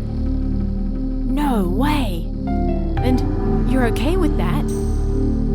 No, but the older kids said that if a red or blue hand appears, they just pull on it, so it's fine. Then Yak-kun spoke in a low voice again. You gotta keep this a secret from the first and second graders. They're only small, so they'll get scared. I'm scared. That's fine. I just won't use the toilet at school, Kota decided. But when it was time to go home again, he really needed to use the toilet. He'd made his decision, but he really needed to go. Oh yeah, I can use the toilets on the first floor. He rushed down to the first floor, finished his business, and rushed out of the toilets. As he was washing his hands, a small child laughed at him. Once again, Kota decided to never, ever use the toilets at school again. Yet the next day, when it was time to go home, he needed to use the toilet again. He'd already gone that morning, so he figured he wouldn't have to go again, but he still felt the urge. If he asked his friends to come along, they'd bang on the door and mess around, although he didn't think anyone would open it. Of course, Kota would never do such a thing either. He couldn't say anything to Yak-kun, but he didn't think he could hold out until he got home either. Alright, let's do this. If a ghost shows up, I'll beat him up. I'm a third grader now. Kota banged on the door closest to the entrance, terrified. There was no answer. He flung the door open. There was toilet paper inside. He finished his business. Jeez, nothing happened at all. There really was no ghost after all. Kota sighed in relief. He didn't need to use the toilets at school for a while after that. He laughed when people sometimes talked about the ghost in the toilet. But then one day, Kota needed to go again, so he ran to the toilets. He sighed when he was done. But there's no toilet paper. At that moment, a thin, trembling voice echoed in the toilets. Do you want red paper Or do you want blue paper? A City sits on the outskirts of Tokyo, a 20-minute train ride from Shinjuku. 20 years have passed since then, but this story happened when I was in the 4th grade of elementary school. Rumours suddenly started to spread of something called the Purple Granny that appeared in the school toilets. If she appeared, you had to grab something purple, it didn't matter what, and she would then disappear if you said, "Purple, purple." I was a scaredy cat, so I tried to convince myself there's no such thing as monsters. It was a cold day and rain drizzled outside. I was in the toilet after school, and the light above flickered on and off, almost broken, and buzzed loudly. A bad feeling washed over me. Then the lights suddenly went out. The toilets went dark, and the air felt cold. What's going on? Please. The lights. Turn them on. Quickly. I looked up at the large hole above the toilet, which had been covered with a poster. A strange sound came from it, and then a sinewy hand popped out. Gah! I fell backwards, and a pale old woman in a purple kimono suddenly jumped down in front of me. It happened in an instant. She grinned, and our eyes locked on each other. I screamed before I could stop myself. She's here! The Purple Granny! I was scared stiff. As I desperately tried to open the toilet door, I touched a purple charm hanging around my neck. My grandpa got it from Hachiman-sama, and he told me, "Make sure you always wear it, okay?" Oh, thank goodness! I'm saved! It's purple! I gripped the charm, losing myself in it, and mustering my voice shouted, "Purple! Purple!" The Purple Granny disappeared in that very same moment. I managed to crawl out of the toilet, and as I stopped to catch my breath, I turned around and realized that my shadow was purple. Yeah! What's going on? What the heck? I didn't know what else would happen to me if I stuck around in the school any longer. Dragging my trembling legs behind me, I ran all the way home. The moment I saw my grandfather's face, I collapsed at the front door. He panicked and brought me some water. After that, I went to the toilet and, phew, how relieved I was. After I calmed down, I told my grandpa about what happened. Long ago, there was a poor girl. No matter how much her family worked, they remained poor, and all the little girl had was a single, worn-out kimono. Eh? She didn't have any other clothes? That's right. In the past, poor people always wore the same clothes. Anyway, listen. The landowner at the time, his daughter, wore Western-style clothes. She had some clothes with a purple cape that the little girl wanted to try on just once. That girl was envious of her. One windy day, the purple cape blew away, and the girl picked it up. She went to put it on her shoulders, just for a moment. Yet, the landowner's daughter realized it was missing right away, and screamed at the little girl, "Thief!" That's so mean. She didn't mean to steal it, did she? No, she didn't. And after that, people thought of her as a thief. She grew up without a single moment of happiness, and then passed away, a lonely old woman. It's said that the school toilets were built behind where her house used to be.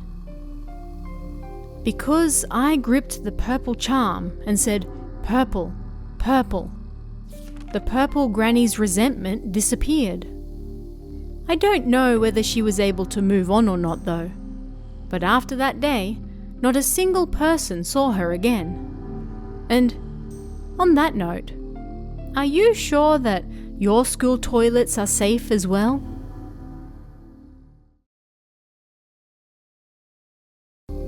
This is the story about an elementary school that was built on a former execution site. One day, a strange rumour started to spread. They say there's a dodgeball in the girls' toilets.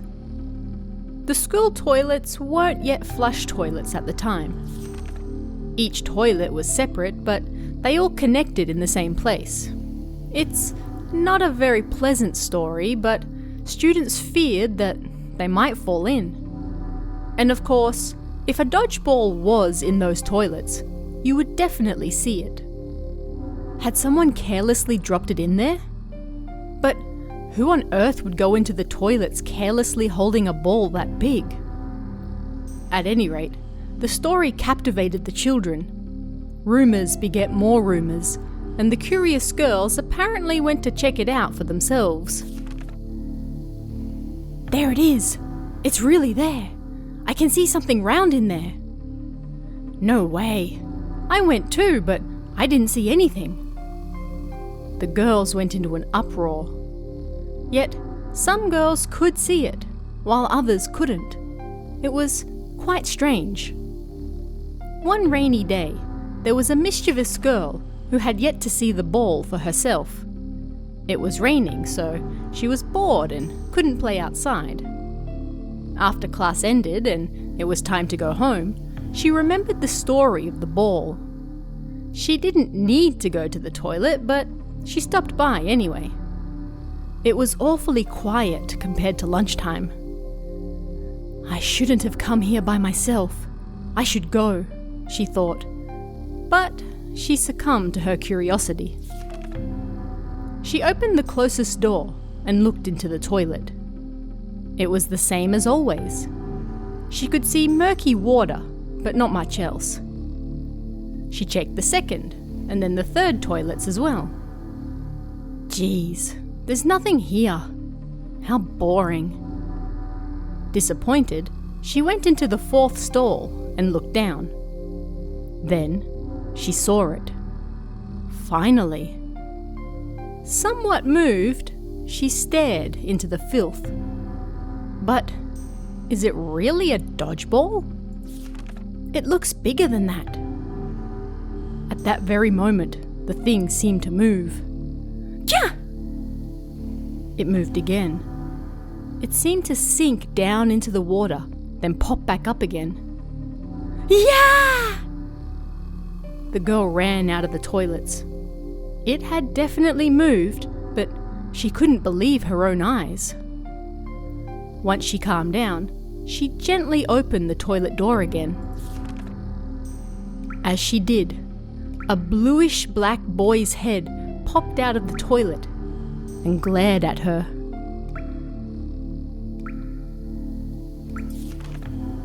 She slammed the door shut and ran all the way to the teacher's room. The rumours of the dodgeball changed into rumours of an Aobozu that lingered for a long time. Numerous children claimed the Aobozu had glared at them as well.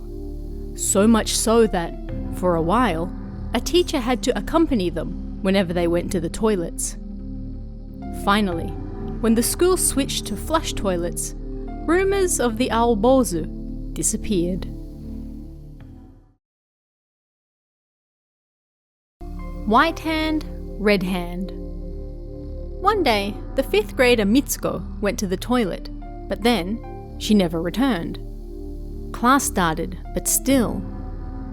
The students started chatting noisily, and the teacher was nervous as well.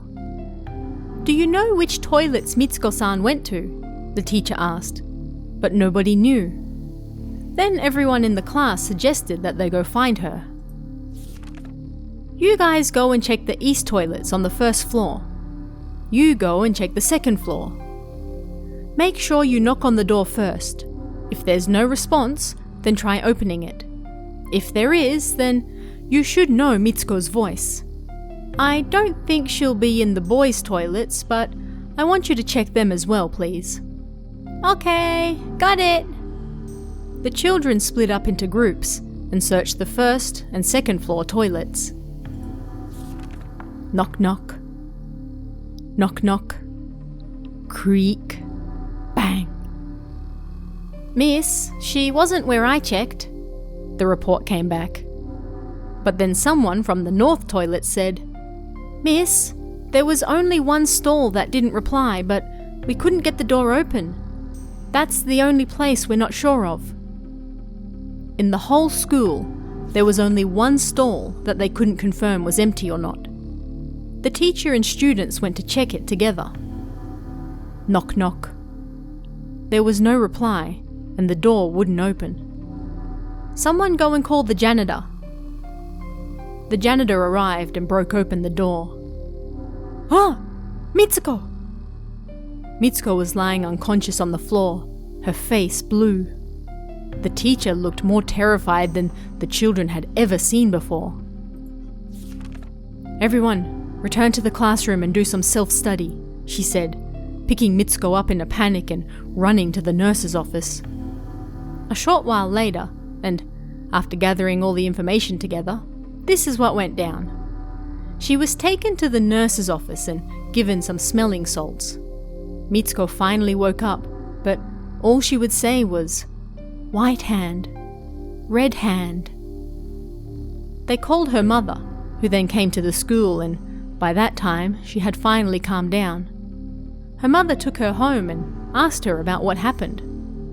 Mitsuko said she went to the toilet, and when she was finished and about to wipe, something cold touched her backside. Surprised, she looked down and saw a white hand and a red hand reaching for her bottom. She screamed and then passed out. When she came back to, she was on a bed in the nurse's office. What would have happened to her if her friends and teacher hadn't come to save her? After that, it was decided the students would no longer use that particular toilet. This happened to Kazuo-kun when he was a junior high student. When he was in the first grade, he went to the toilets in the north side of the school that had just been built.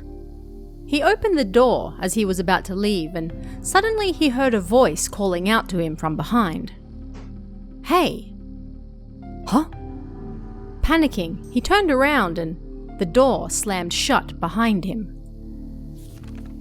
There was nobody else around. Of course not. He was in a single toilet stall.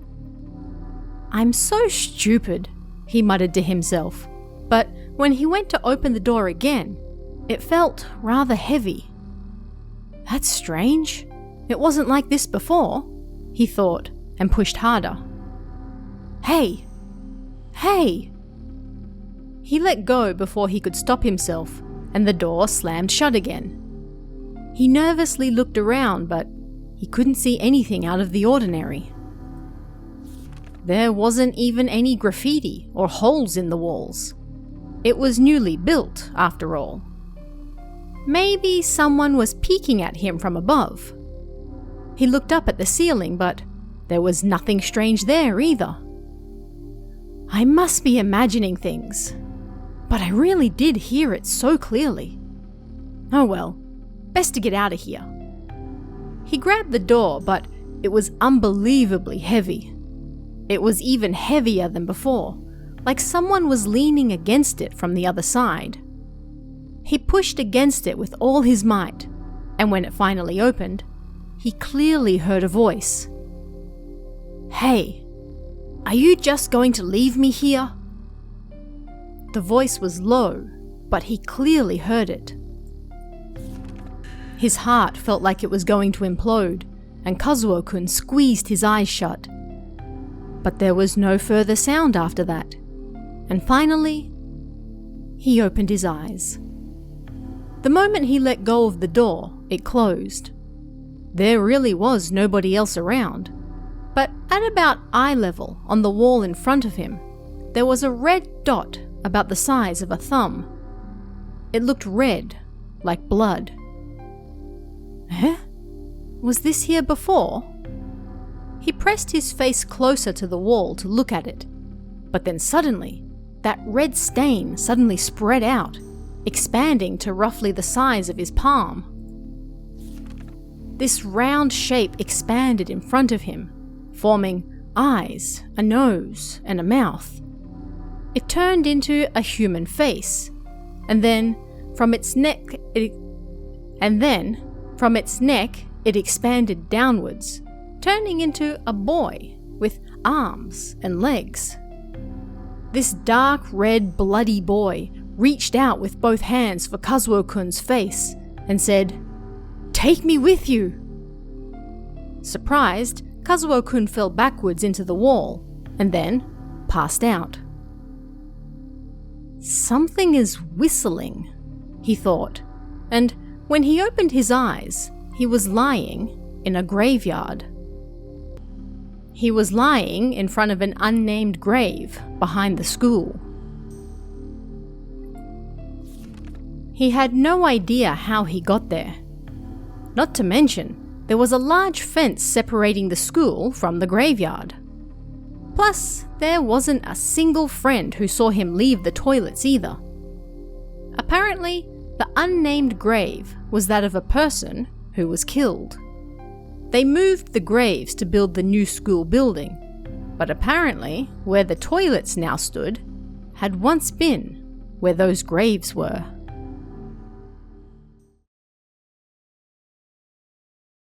I visited my old junior high school for the first time in 7 years. I had to work as a student teacher for 2 weeks in order to earn my teaching certification.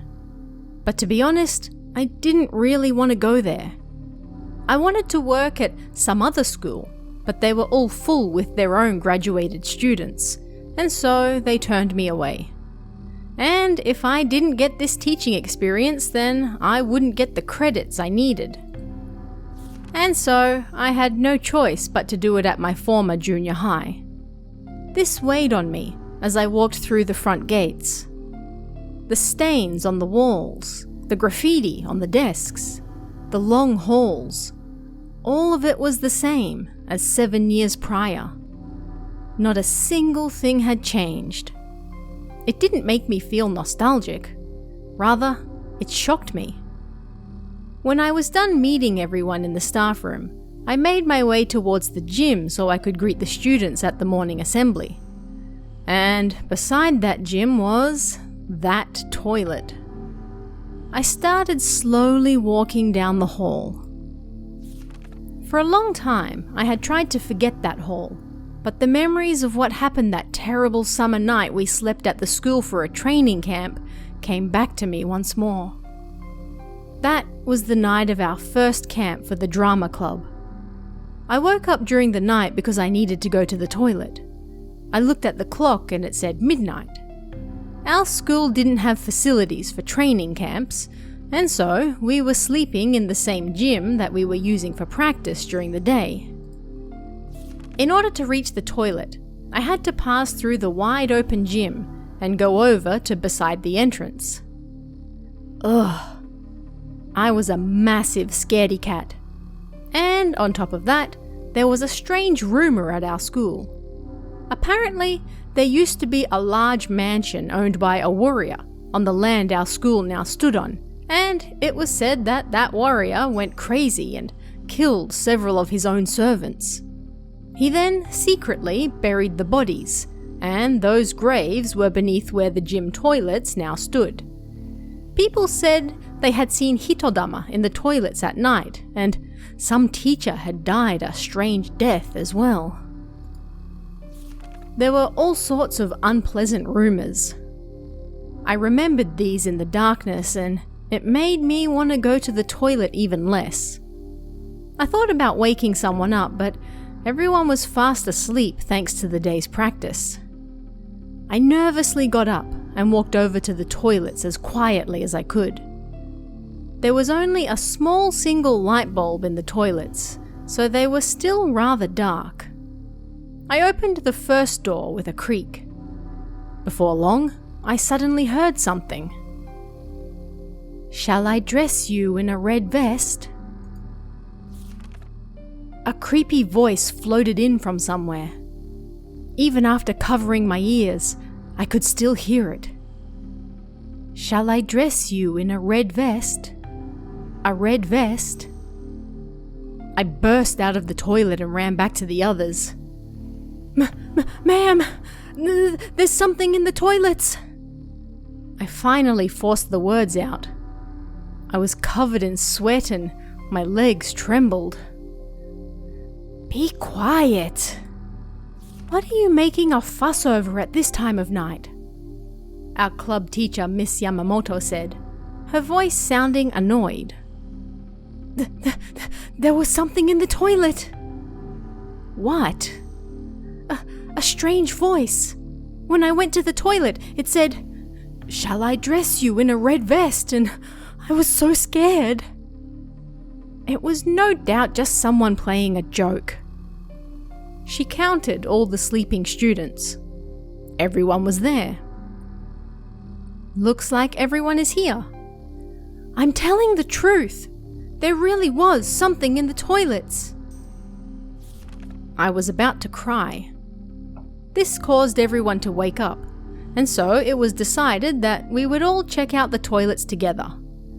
First, we flung open the door to the first stall I had entered. But there was nothing strange about it. Then, one by one, we opened all 13 doors. But there was nobody inside, and there was no strange voice either. In the end, everyone agreed that I, a scaredy cat, must have just been hearing things. There's nobody here. You're always causing trouble like this. They all treated me like I was stupid.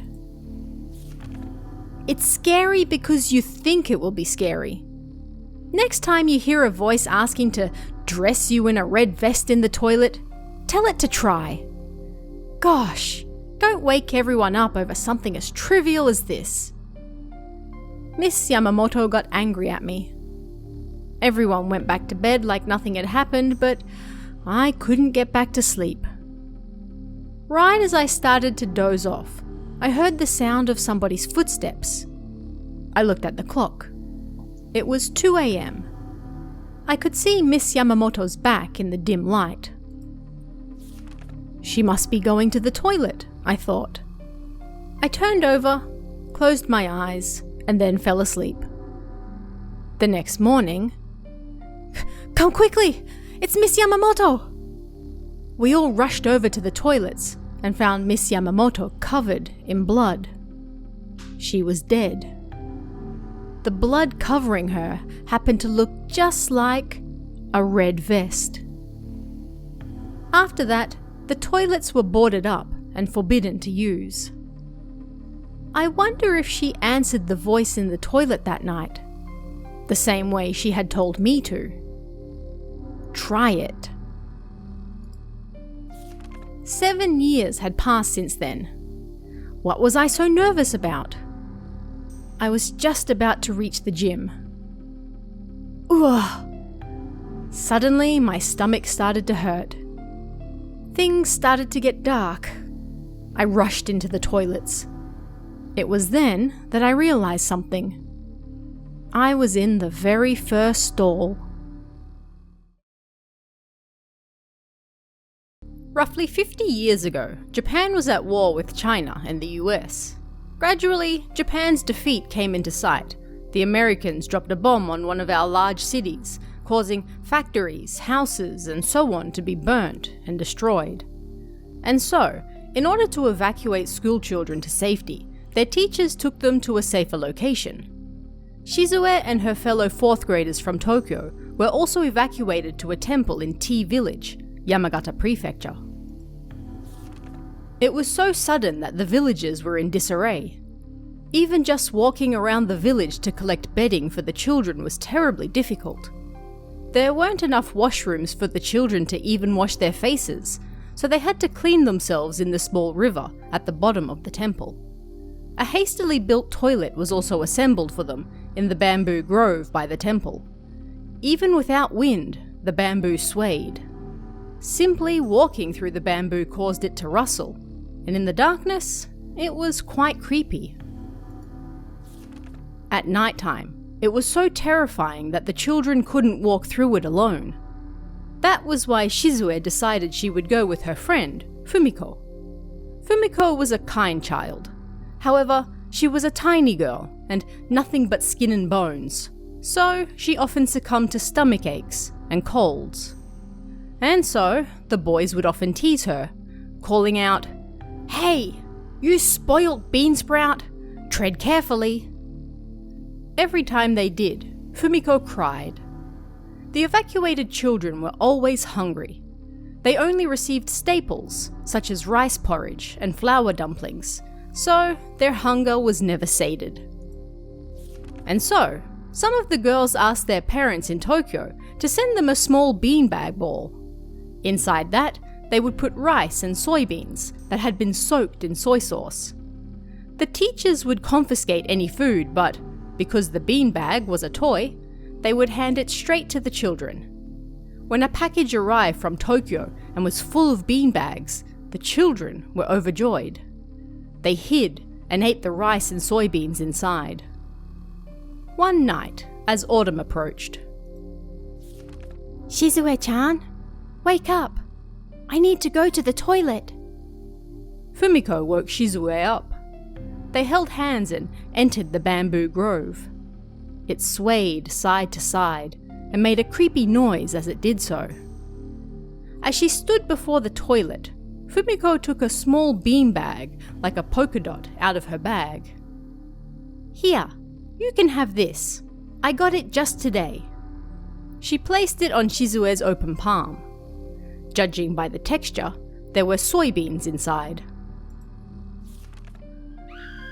The moment she entered the toilet, Fumiko screamed. The door flung open, as though her scream had forced it, and one of the boys went running. Fumiko then also stepped outside in tears. "Give it back! Give my beanbag back!" The boy had ambushed her and stolen it right from her hands. A short time later, Fumiko fell ill with pneumonia and a high fever. A horse-drawn carriage took her to the nearest hospital, but the next day, Fumiko passed away. After that, more and more children claimed that they could hear Fumiko's cries coming from the toilet, making them too scared to go. The dorm leader gathered all the children and did their best to convince them that ghosts and monsters weren't real. Yet they were still afraid, and so they decided to visit the toilet together. Shizue went with them. The dorm leader spoke as they all stood before the toilet. "See, I can't hear anything. You're all afraid of a mere superstition." Then they opened and closed each of the 3 doors, one by one. The light bulb above swayed in the air, and it all seemed like nothing but a dream. "Yeah, that's right. There's nothing here." The children were convinced and about to return home when... creak, bang. One of the toilet doors opened by itself. "Give it back! Give me back my beanbag! Wah! Wah!" It was Fumiko's sad voice. The children clung to the dorm leader, who also trembled. They couldn't even speak. And so, a new toilet was built right next to the temple. The head monk held a ceremony for Fumiko, and the toilets in the bamboo grove were destroyed.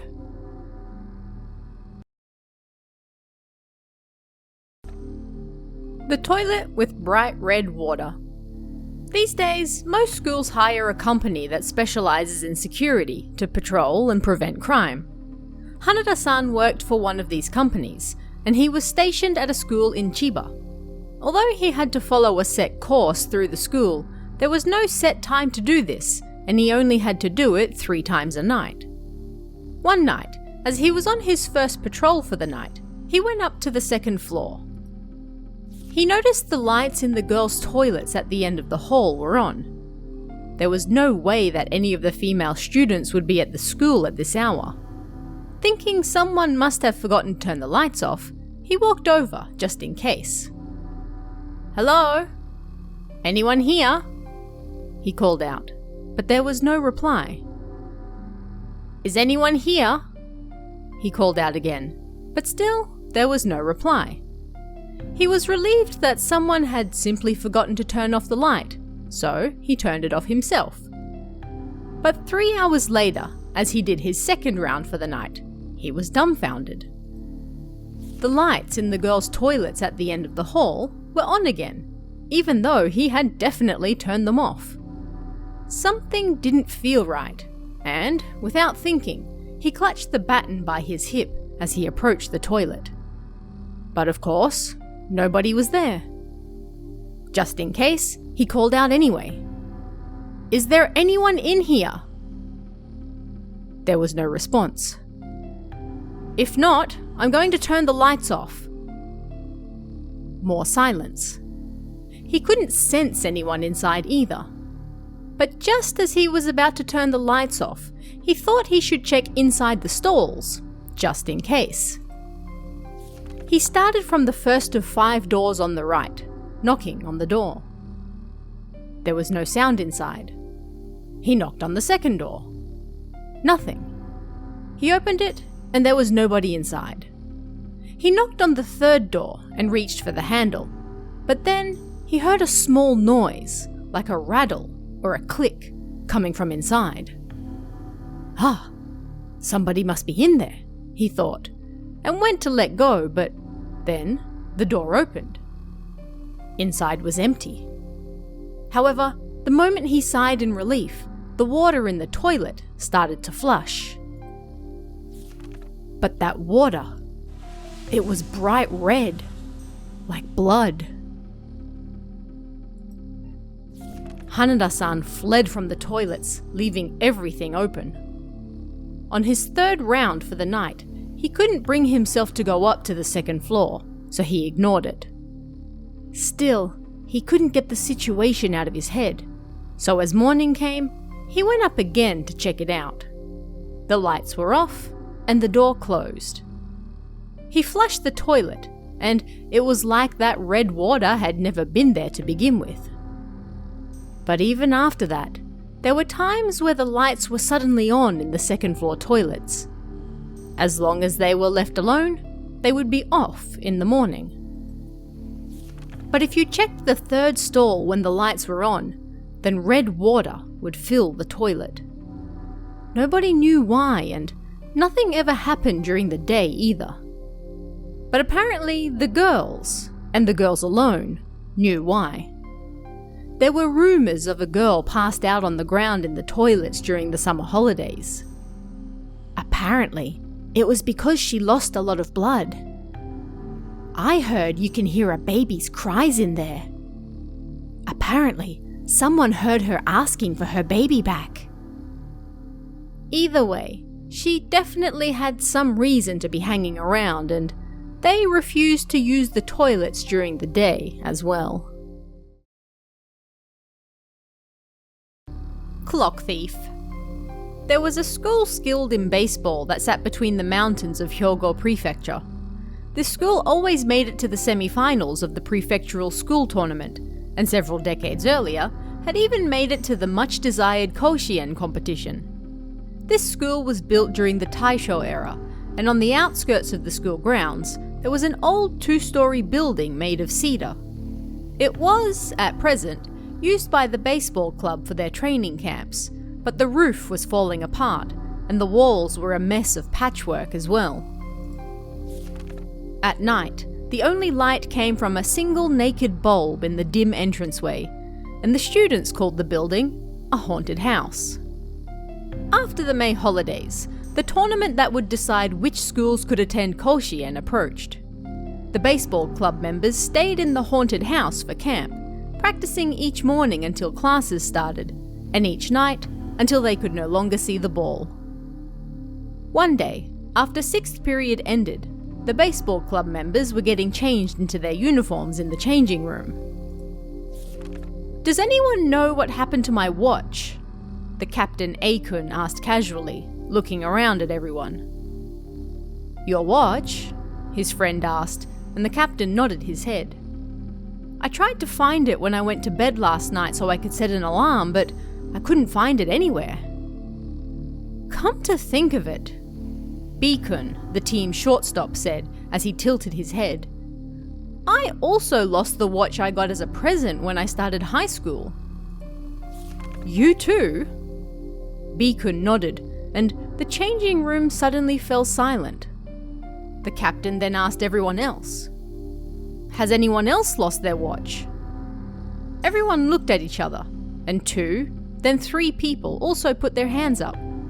And after that, more and more members also found their watches went missing. During class and during practice. It seemed that a thief was entering the dorm when it was empty. And strangely, the only thing that was ever taken was watches. The dorm was always empty when the baseball club weren't using it. That meant that there was nobody looking after the building when they weren't there. We'll have to make sure someone stays behind at all times. But that means we'll have to leave someone out of training. We don't have any choice. We can't keep ignoring this. The club members spoke to their coach, and it was decided they would patrol the dorm in teams of 2 or 3 between practice sessions. After that, the thief immediately stopped, and no more watches were taken. Finally, the day before the first match of the prefectural tournament arrived. They finished up their final after-school practice in just 1 hour, and then rested. After dinner, the club members held a meeting in the cafeteria to discuss the following day's game. Listen, you have to go to bed early tonight, okay? The coach said, retiring to his room shortly before 10 p.m. Some people went to the shower, some dove straight into bed, and others gathered to secretly keep talking.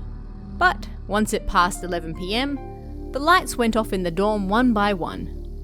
It took just shy of an hour for the last light to finally turn off. Rattle, rattle. Rattle, rattle. The sliding door in the entrance slowly rattled as it opened. Who could it be at this hour? One of the club members who was near the entrance and unable to sleep got out of bed in his pajamas and peered out into the darkness. Oh, that's... He unconsciously held his breath. A tall, thin man, wearing a long coat well out of season, walked past his room. Who are you? He screamed, jumping out into the hall before he could stop himself. The man seemed to stop for a moment before immediately running for the other end of the dorm. Wait! Panicking, he chased after the man, but the man stomped towards the end of the dorm and up the stairs to the second floor. Thief! Room by room, the club members woke up to the noise and went to see what all the fuss was about. The coach also emerged from his room holding a wooden sword. Where? The second floor! Alright, he's on the second floor, guys. Following the coach's lead, the club members went up the stairs to the second floor. A torch! Get a torch! Someone screamed. The second floor was rarely used, so it was covered in dust and there were no light bulbs, making it pitch black. The torchlight shone wildly all over the place. The narrow hall was full of broken chairs and desks, and they could vaguely see half-open rooms and broken window glass in the torchlight. But there was no sign of any person. Alright, he's got to be in one of the rooms. The rooms were all in a row at the south end of the building. First, they carefully opened the door to the first room. There was a broken wooden bed on each side of the room, but no sign of any person. They went through each of the rooms one by one, but there was no sign of anyone anywhere. And then, finally, they reached the last one. Creak. Creak. The door made a rusty sound as it was opened. But there was nobody inside. The club members looked at each other. He disappeared. The windows on the second floor were nailed shut, meaning there was no way he could have jumped out from there. What about the toilets? someone suddenly said. "Oh yeah, we haven't checked the toilets yet." The toilet was right at the end of the building. It was a large, old-fashioned toilet with roughly 10 urinals installed. In the torchlight, they could see the door half open. The club members followed their coach, holding his wooden sword, as he nervously entered the toilets. The place stank of dust and mold that immediately pierced their nostrils. They shone the circle of torchlight on each toilet door. The toilets were silent, and they couldn't hear a single sound. "Open the door," the coach said, pushing one of the club members forward. Creak. First, they opened the first door. In the torchlight, they saw a dark hole and a wooden gold cover. "Alright, next." They opened the doors one by one, but then the fourth door refused to open. "Hey, is someone in there?" The coach banged on the door. There was no response, but they could sense somebody inside. Pressing an ear to the door, they could hear an odd noise in there. "Hey, get out here! Come out! You can't run anymore! I'll break that door down if you don't come out!" The coach and club members screamed, but still there was no response. "Alright, I'm gonna break it down." The coach banged on the door with his wooden sword, and then finally, it opened. "Yeah!" The club members took a step back before they could stop themselves. In the torchlight, they saw a man hanging from a leather band tied to the doorframe. His hands hung limp by his sides, and his white sneakers swayed to and fro. And in the dark hole beneath him, they heard the ticking sound of numerous watches. Tick, tick, tick, tick. The sound was coming from inside the narrow toilet. And the dead man's body above them seemed to swing in time with the beat.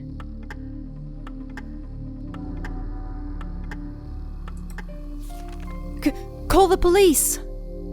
They quickly called 110, and the police took the man's body down, and they discovered dozens, no, hundreds, of watches and clocks attached all over the man's body. And every single one of them seemed to tick as though in rhythm with the man's heart. Tick, tick, tick, tick. They continued ticking. After that, the baseball club's training camps took place in another location. But for some reason, that dorm was not demolished, but instead left empty to rot, standing dark on the school grounds. If you passed by it on rainy evenings, then it was said you could hear a faint ticking, like that of a clock, coming from the second floor. And so, nobody goes near it anymore.